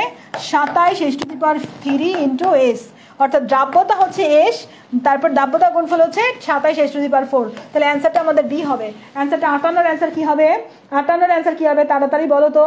58 অ্যান্সার কি হবে? 58 অ্যান্সার কিন্তু বি হবে। 58 অ্যান্সার কি হবে? 58 অ্যান্সার কিন্তু বি হবে। 58 অ্যান্সার কিন্তু কি হবে? 58 অ্যান্সার হচ্ছে বি হবে, ঠিক আছে? তারপর দেখি কি আছে আমাদের, এটা তো বুঝাইলামই। তাহলে আমাদের দ্রাব্যতা গুণফল হচ্ছে 27s⁴। দ্রাব্যতা কত? দ্রাব্যতা বললে কিন্তু শুধু এস হবে, ঠিক আছে? ওকে, তারপর চলে যাব আমাদের ক্রোমিয়ামের অণুতে। ক্রোমিয়ামের জার্মান মান কত? নর্মালি বললে তোমরা কি করতা? x + -2 × 5 কত হইতো? = 0, তাই না? এমনি করে বসাই দিয়ে কি করতা? x এর মান -10 = 0, x +10, এটা বসাইতা না? এটা করতা। কিন্তু এটা একটু ব্যতিক্রম, এই ব্যতিক্রমটা আমি তোমাদের দেখাচ্ছি। এই জায়গায় দেওয়া আছে, দেখো খুব সুন্দরভাবে। এই যৌগের সংকেতটার দিকে যদি তাকাও, তাকাইলে দেখবা যে এই যে এই চারটা অক্সিজেন হচ্ছে পারক্সাইড আকারে আছে, আর পারক্সাইড আকারে থাকলে অক্সিজেনের মান হচ্ছে -1 হয়, আর নর্মালি একটা আছে হচ্ছে এমনি। তাহলে চারটা হচ্ছে আমাদের -1 দিয়ে গুণ হবে, একটা হচ্ছে আমাদের -2 দিয়ে গুণ হবে। চারটা -1 দিয়ে গুণ হবে, একটা হচ্ছে -2 দিয়ে গুণ হবে। আলটিমেটলি কত হয়? 4 আচ্ছা -4 হবে আর -2 হবে। -4 আর -2 মিলে কত হয়? x প্লাস, তাহলে আমাদের x এর মান আলটিমেটলি আসে মাইনাস, তো ওদিকে প্লাস হয়ে যাবে, +6 হয়ে যাবে। x এর মান কত হয়ে যাবে? +6 হয়ে যাবে। এটা মাথায় ভালো করে মাথায় রাখবা, বুঝছো? এই জিনিসটা ভালো করে মাথায় রাখবা। অ্যান্সার কিন্তু +6 হবে। এটা কিন্তু ব্যতিক্রম। ওই 10 বাইরে বসে থাইকো না যে আল্লাহ 10 তো হইলো না, 10 না হইলে কি 5 হবে, উল্টাপাল্টা কিন্তু ব্যাপার না। এটা কিন্তু ভালো করে সংকেতটা দেখবা। দেখার পরে পারক্সাইড থাকলে কিন্তু আমাদের -1 ধরা লাগে। পারক্সাইড থাকলে কি ধরা লাগে? -1 ধরা লাগে। যৌগগুলোর অরবিটাল সংকরণ ও অনুরাকৃতি সম্পর্কিত তথ্য। আমাদের CS4 এটা ত্রিভুজাকার না, এটা চতুস্তলকীয়। এটা হচ্ছে এটা ত্রিকোণাকার। এই NS4 এটা বর্গাকার না, এটা হচ্ছে এটাও ত্রিকোণাকার। কিন্তু আমাদের পানি হচ্ছে ভি শেপ, এরকম ভি শেপ বা বিকৃত চতুস্তলকীয় বলা যায়। পানিটা ভি শেপ বা বিকৃত চতুস্তলকীয় বলা যায়। পানিটা ভি শেপ বা বিকৃত চতুস্তলকীয় বলা যায়, ঠিক আছে? পানিটা ভি শেপ বা বিকৃত চতুস্তলকীয় বলা যায়। ওকে, এখানে যে দেওয়া আছে একবার দেখে নিতে পারো। ইথানোয়িক অ্যাসিড এখানে আমরা দেখতে পাচ্ছি ক্ষারকটা বেশি, তাই না? তীব্র ক্ষারকের ক্ষেত্রে ফেনফথ্যালিন ইউজ করা হয় না? তীব্র ক্ষারকের ক্ষেত্রে নির্দেশক কি ফেনফথ্যালিন না? তীব্র ক্ষারকের ক্ষেত্রে নির্দেশক হচ্ছে ফেনফথ্যালিন। তীব্র ক্ষারকের ক্ষেত্রে নির্দেশক হচ্ছে ফেনফথ্যালিন। আর তীব্র অ্যাসিডের ক্ষেত্রে মিথাইল অরেঞ্জ মিথাইল রেড। তীব্র অ্যাসিডের ক্ষেত্রে মিথাইল অরেঞ্জ মিথাইল রেড, ঠিক আছে? তীব্র ক্ষারকের ক্ষেত্রে ফেনফথ্যালিন, তীব্র ক্ষারকের ক্ষেত্রে কিন্তু ফেনফথ্যালিন, তীব্র ক্ষারকের ক্ষেত্রে কিন্তু ফেনফথ্যালিন। ওকে, তাহলে এইটুকু আমরা দেখছি না? এইটুকু আমরা দেখছি, এখান থেকে আর কিছু লাগবে না। পরবর্তী কোশ্চেন কি আছে দেখো। কোবাল্ট 2+ এর জন্য ইলেকট্রন যোজ্যতা কত? কোবাল্টের ক্ষেত্রে হচ্ছে 27। কোবাল্টের ক্ষেত্রে কত জানো? কোবাল্টের ক্ষেত্রে 27।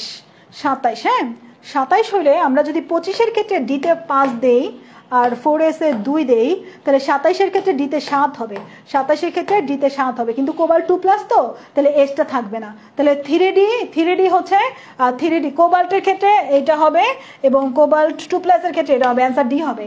কোবাল্টের ক্ষেত্রে অ্যান্সার কি হবে বলো তো? ডি হবে। কোবাল্টের ক্ষেত্রে অ্যান্সারটা কি হবে? অ্যান্সারটা কিন্তু আমাদের এই যে দেখো, কোবাল্ট 27, 25 ম্যাঙ্গানিজ করছো না? একটু আগে ম্যাঙ্গানিজ দেখাইলাম না? ম্যাঙ্গানিজে ডি অরবিটালে কত ছিল? 5 ছিল না? ম্যাঙ্গানিজে ডি অরবিটালে 5টা ছিল, এস অরবিটালে 2টা ছিল। কিন্তু ম্যাঙ্গানিজ 2+ এর ক্ষেত্রে আমরা 2টা বাদ দিয়ে ডিতে শুধু 5টা রাখছি। তাহলে যদি 27 হয়, তাহলে আর 2টা বেড়ে যাবে। 2টা বেড়ে কোথায় যাবে? ডিতে যাবে। তাহলে 5-এর জায়গায় 7 হবে। এটা বুঝছি না? আশা করি এটা বুঝছি। এই যেখানে করা আছে খুব সুন্দরভাবে দেখো, ইলেকট্রন বিন্যাস একদম এই পর্যন্ত তো আর্গন, এই পর্যন্ত তো আর্গন। তারপর বাকিটুকু কি? বাকিটুকুতে আমরা হচ্ছে 4s 2টা দিয়ে যা থাকে তা দিয়ে দিব হচ্ছে ডিতে। তাহলে ডিতে দিলে আমাদের কোবাল্ট 27 হবে, 3d7 হবে। আর যদি আমরা 2+ করি, তখন কিন্তু এই 4s থেকে 2টা চলে যাবে। আশা করি এগুলো পারবা, এগুলো নিয়ে আর বেশি পেঁচাবো না। কোন যৌগটি অ্যালডোল ঘনীভবন বিক্রিয়া দেয় না? আর যার আলফা হাইড্রোজেন নাই সে অ্যালডোল ঘনীভবন বিক্রিয়া দিবে না। আলফা হাইড্রোজেন কি? কার্যকরী মূলকের সাথের কার্বনের সাথে যদি হাইড্রোজেন থাকে, কার্যকরী মূলক এখানে CHOর সাথে যেই কার্বন, সেই কার্বনকে বলি আমরা আলফা কার্বন।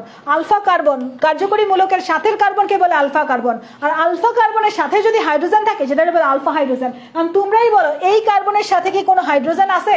এই কার্বনটার সাথে কি কোনো হাইড্রোজেন আছে নাকি? তিনটাই হচ্ছে তিনটা হচ্ছে CH3 মূলক আছে, তিনটা হচ্ছে CH3 মূলক আছে। তিনটা যেহেতু CH3 মূলক, কোনো H নাই, অর্থাৎ আলফা হাইড্রোজেন নাই। আলফা হাইড্রোজেন না থাকলে সে অ্যালডোল ঘনীভবন বিক্রিয়া দেয় না। আলফা হাইড্রোজেন না থাকলে সে কি দেয় না? আলফা হাইড্রোজেন না থাকলে কিন্তু সে অ্যালডোল ঘনীভবন বিক্রিয়া দেয় না। আলফা হাইড্রোজেন নাই মানে সে অ্যালডোল ঘনীভবন বিক্রিয়া দিবে না। এখন তোমাদের কোশ্চেন আপু, তাইলে এটার কি আলফা হাইড্রোজেন আছে? অবশ্যই আছে। কার্যকরী মূলকের সাথের কার্বনকে বলে আলফা কার্বন। আর আলফা কার্বনের সাথে যে হাইড্রোজেন থাকে, সেই হাইড্রোজেনকে বলে আলফা হাইড্রোজেন। আলফা কার্বনের সাথে যে হাইড্রোজেন থাকে, সেই হাইড্রোজেনকে কি বলা হয়? সেই হাইড্রোজেনকে কিন্তু বলা হয় আলফা হাইড্রোজেন। তাহলে আমরা এটা দেখলাম। তারপরে হচ্ছে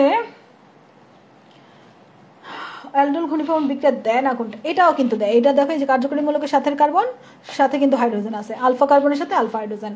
এরাও কার্যকরী মূলক কার্বন, কার্বনের সাথে CH3 আছে। এটা যদি প্রোপানন দেয়, কিন্তু এটা দেয় না, ঠিক আছে? তাহলে আমাদের অ্যান্সারটা কি হবে? অ্যান্সারটা কিন্তু এ হবে। অ্যান্সারটা কার্বন কার্বন বন্ধনীতে বন্ধন দূরত্ব সবচেয়ে কম কার? সবচেয়ে কম হচ্ছে sp সংকরণ। sp সংকরণ দেয় হচ্ছে অ্যালকাইন। sp সংকরণ কারা দেয় বাচ্চারা? অ্যালকাইন দেয় sp সংকরণ। অ্যালকাইন মানে কার্বন কার্বন কত বন্ধন? অ্যালকাইন মানে কার্বন কার্বন ট্রিপল বন্ধন। বলছিলাম যেখানে 3 বন্ধন সেখানে দূরত্ব কত কম, তাই না? যেখানে 3 বন্ধন সেখানেই দূরত্ব কম। যেখানে 3 বন্ধন সেখানেই দূরত্ব কম। যেখানে 3 বন্ধন সেখানে দূরত্ব কম। তাহলে দূরত্ব যদি কম হয়, তাহলে sp সংকরণ, তাহলে আমাদের আলটিমেটলি কোনটার বন্ধন দূরত্ব কম হবে? sp সংকরণের বন্ধন দূরত্ব কম হবে। sp সংকরণের বন্ধন দূরত্ব কিন্তু কম হবে। sp সংকরণের বন্ধন দূরত্ব কম হবে। অ্যান্সারটা বি হবে। 2 গ্রাম ডিউটেরিয়াম গ্যাসের আদর্শ সমীকরণ কোনটা? 2 গ্রাম ডিউটেরিয়াম, আচ্ছা ঠিক আছে, আমরা যে PV = nRT, তাই না? তাহলে আমাদের n হচ্ছে W/m/RT। তাহলে আমাদের আলটিমেটলি 2 গ্রাম, তো তাহলে 2/2। আমাদের 2 গ্রাম বলছে। হাইড্রোজেনের ক্ষেত্রে তো ডিউটেরিয়াম মানে তো হাইড্রোজেন, হাইড্রোজেনের তো 2 হয়। তাহলে RT 2 দিয়ে কাটা গেলে, তাহলে PV = RT। PV = RT। PV = RT। Answer হবে এ। PV = RT। অ্যান্সার কত হবে? এগুলো কি পারবে না বাচ্চারা? এগুলো কিন্তু পারবা। আমার তো অর্গানিক কেমিস্ট্রি খুব পছন্দের চ্যাপ্টার। অর্গানিক কেমিস্ট্রি, মৌলের পর্যায়বৃত্ত ধর্ম, যত থিওরিটিক্যাল চ্যাপ্টারগুলো আছে আমার খুবই পছন্দ, এবং আমরা দেখলাম যে আরইউতে থিওরি দিয়ে ভরে ফেলছে একদম। যত দেখলাম না আজকে ম্যাক্সিমাম কোশ্চেন থিওরি আসছে না, অল্প ছোট ছোট ম্যাথ আসে, ম্যাথও দেখাই দিছি, কিন্তু ম্যাথের চাইতে আমার থিওরি পড়াতে অনেক ভালো লাগে, পড়তেও ভালো লাগে। অর্থাৎ অর্গানিক কেমিস্ট্রি, তোমার মৌলের পর্যাবৃত্ত ধর্ম, এগুলো থেকে কিন্তু হিউজ কোশ্চেন রাজশাহী বিশ্ববিদ্যালয়ে আসছে। এর জন্যই আমি তোমাদের ক্লাসটা খুব সুন্দরভাবে গুছায় নিলাম, যে তোমাদের যাতে থিওরির সমস্যা থাকলে ক্লিয়ার হয়ে যায়। আশা করি বুঝছো। ওকে, তারপর চলে যাই, এরপরে দেখি কি হবে। 3 হবে গ্যাস বলছে,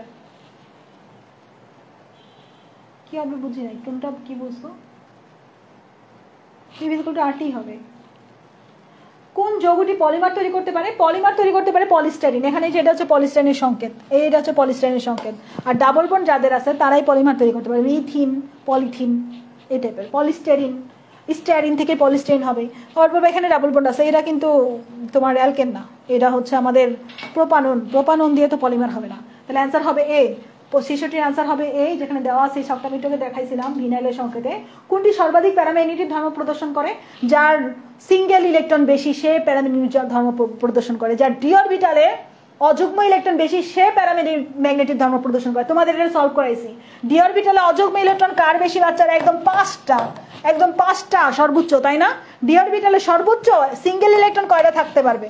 ডি অরবিটাল আছেই 5টা, ডি অরবিটাল আছেই 5টা। যেহেতু ডি অরবিটাল 5টা, ডি অরবিটালের সর্বোচ্চ সিঙ্গেল ইলেকট্রন কয়টা থাকতে পারবে? ডি অরবিটালের সর্বোচ্চ ইলেকট্রন কয়টা থাকতে পারবে? ডি অরবিটালের সর্বোচ্চ ইলেকট্রন কয়টা থাকতে পারবে? ডি অরবিটালের সর্বোচ্চ ইলেকট্রন কয়টা থাকতে পারবে? ডি অরবিটালের সর্বোচ্চ ইলেকট্রন কিন্তু থাকতে পারবে হচ্ছে 5টা সিঙ্গেল ইলেকট্রন। তাহলে আমরা এখানে প্যারাম্যাগনেটিক ধর্ম কখন দেখতে পাবো? যখন যার 5টা আছে তার ক্ষেত্রে। 5টা কার আছে ডি অরবিটালে? 5টা ম্যাঙ্গানিজের আছে না?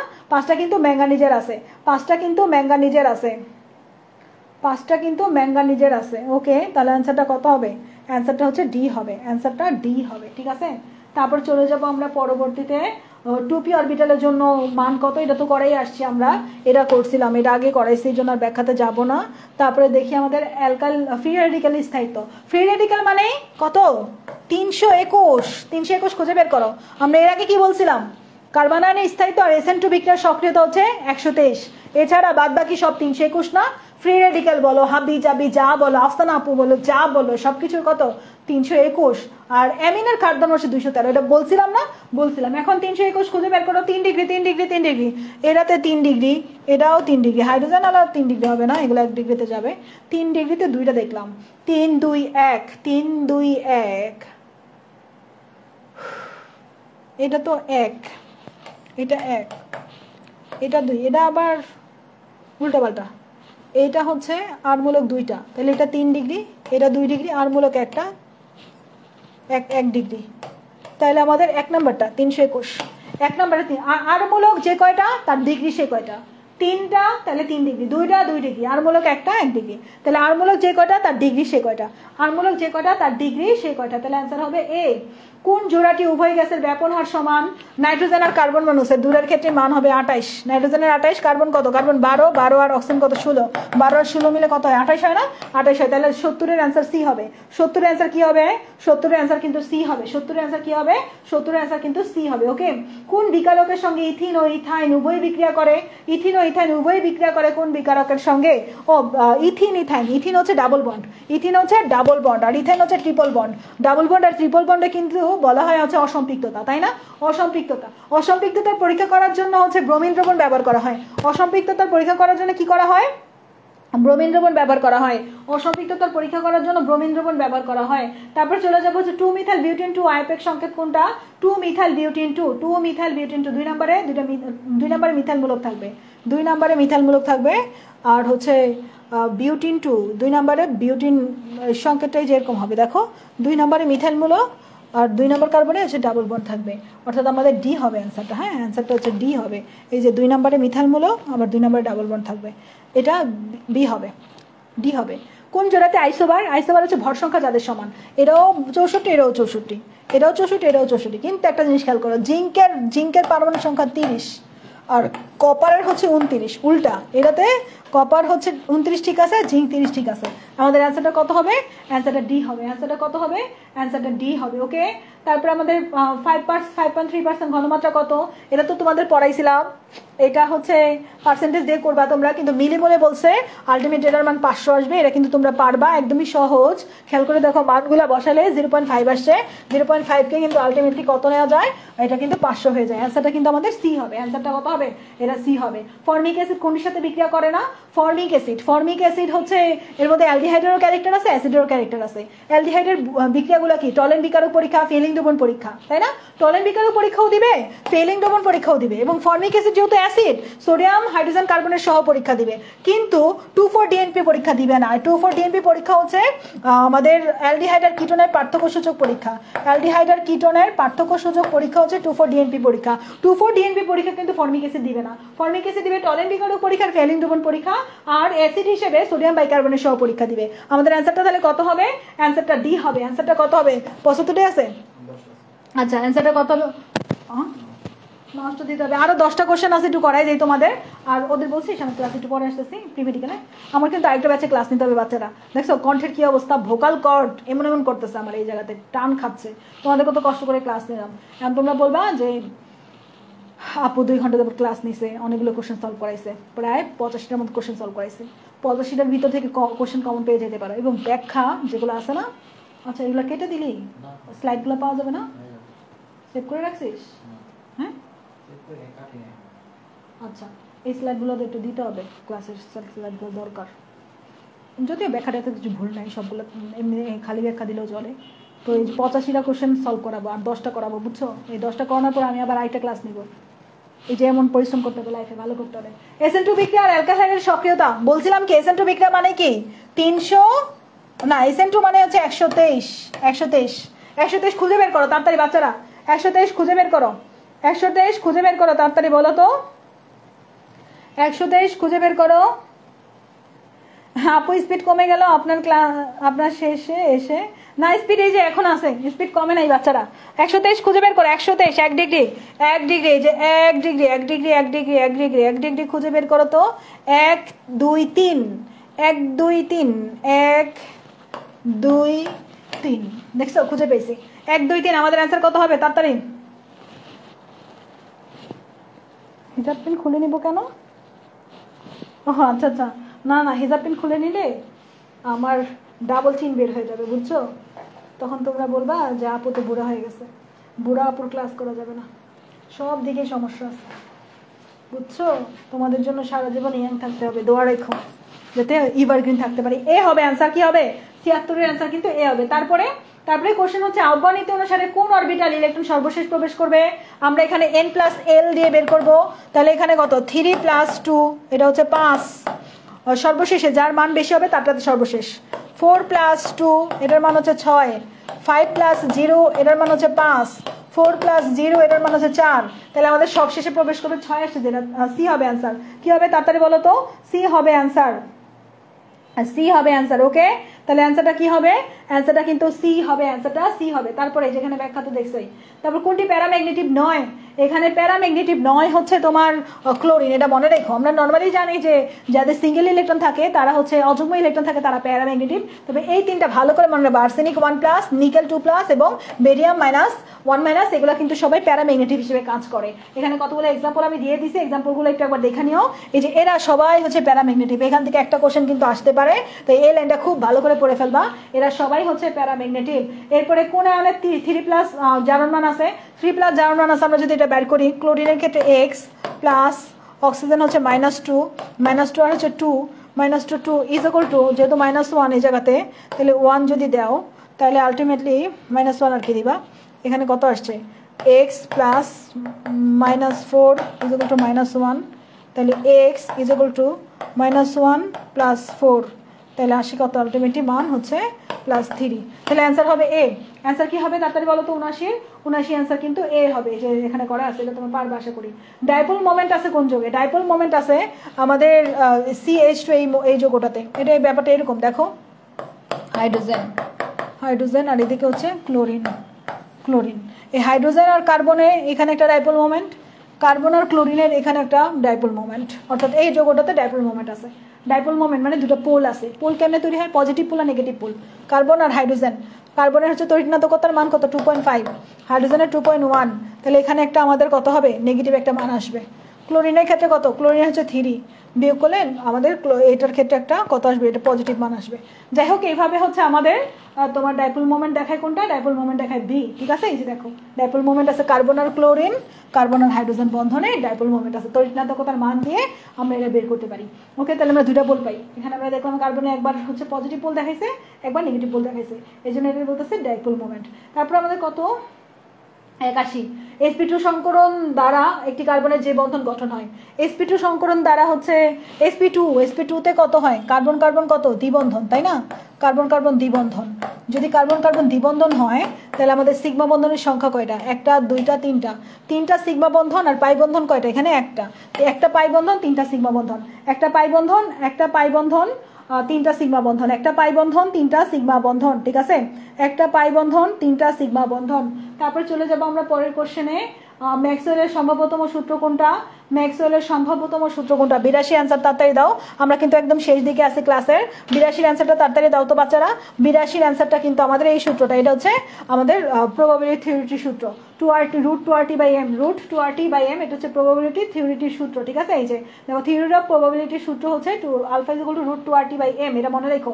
সিলভার সায়ানাইড পানিতে স্বল্প দ্রবণীয় হলেও কোন যৌগটি যোগ করলে তার বৃদ্ধি পায় দ্রাব্যতা? সায়ানাইডের সাথে সায়ানাইড আলাদা যৌগ যোগ করলে বৃদ্ধি পায়। তার মানে মনে রাখবা silver cyanide plus potassium cyanide তোমার হচ্ছে দ্রাব্যতা বৃদ্ধি পাবে। সিলভার সায়ানাইড পটাশিয়াম সায়ানাইড দ্রাব্যতা বৃদ্ধি পাবে। সিলভার সায়ানাইড পটাশিয়াম সায়ানাইড দ্রাব্যতা বৃদ্ধি পাবে। এইটাতে এই ক্ষেত্রে যৌগটির আয়পেক নাম করতে বলছে, তাই না? আয়পেক নাম মিথাইল। মিথাইল হলো কত নম্বরে? একটা, দুইটা, অর্থাৎ 1,2 ডাইমিথাইল, 2,4 নাকি?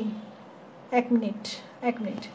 1 নম্বর কার্বন, 2 নম্বর কার্বন, 3 নম্বর কার্বন, 3 নম্বর কার্বন, 4 নম্বর কার্বন। এই যে একটা দাগ হবে, এটাই পেতেছিলাম না। 4 নম্বর, এটা হচ্ছে 5 নম্বর কার্বন, এটা 6 নম্বর কার্বন। ঠিক আছে, তাহলে আমাদের 1 নম্বর কার্বনের সাথে মিথাইল মূলক না, 2 নম্বর কার্বন, এই যে 2 নম্বর কার্বনের সাথে মিথাইল মূলক আছে। 2 নম্বরে মিথাইল মূলক, আবার 4 নম্বর কার্বনের সাথেও মিথাইল মূলক আছে। That means 2,4 dimethyl. এবং এই যে 3 নম্বর কার্বনে OH মূলক আছে, তাই এবং এটা 6 আলা যৌগ, তাই না? তাই হেক্সানল। তাহলে অ্যান্সারটা হবে বি। 84 অ্যান্সারটা কি হবে তাড়াতাড়ি বলো তো? 84 অ্যান্সারটা কি হবে? 84 অ্যান্সারটা কিন্তু বি হবে, বি। তাহলে 2,4 ডাইমিথাইল হেক্সানল 3। হেক্সানল কেন? কারণ কার্বন কিন্তু 6টা। আমাদের সিকল কিন্তু লম্বা করে যাব না, আমরা বড় সিকল কাউন্ট করব। সিকলটা হবে এই যে এমনে করে হবে, সিকলটা এমনে করে হবে। ঠিক আছে, এমনে করে সিকলটা হবে। তাহলে 2,4 ডাইমিথাইল হেক্সানল 3। ঠিক আছে, এটা বুঝতে পারছো না? বুঝতে পারছো। এরপর দেখো লাস্ট কোশ্চেন। কার্যকরী মূলককে একক ও দ্বিবন্ধন উভয়ে উপস্থিতি থাকলে আমাদের কোন ধরনের বিক্রিয়া ঘটে? একক দ্বিবন্ধন থাকলে সংযোজন বিক্রিয়া ঘটে। একক দ্বিবন্ধন যেখানে আছে সেখানে সংযোজন বিক্রিয়া এবং অসম্পৃক্ততা দেখায়। অসম্পৃক্ততার পরীক্ষা করে ব্রোমিন দ্রবণ পরীক্ষা দিয়ে। ঠিক আছে বাচ্চারা, তাহলে 85টা কোশ্চেন সলভ করাইলাম এবং আমরা এই 85টা কোশ্চেন সলভ করাইছি। এখান থেকে কোশ্চেন কমন পড়ার সম্ভাবনা অনেক বেশি।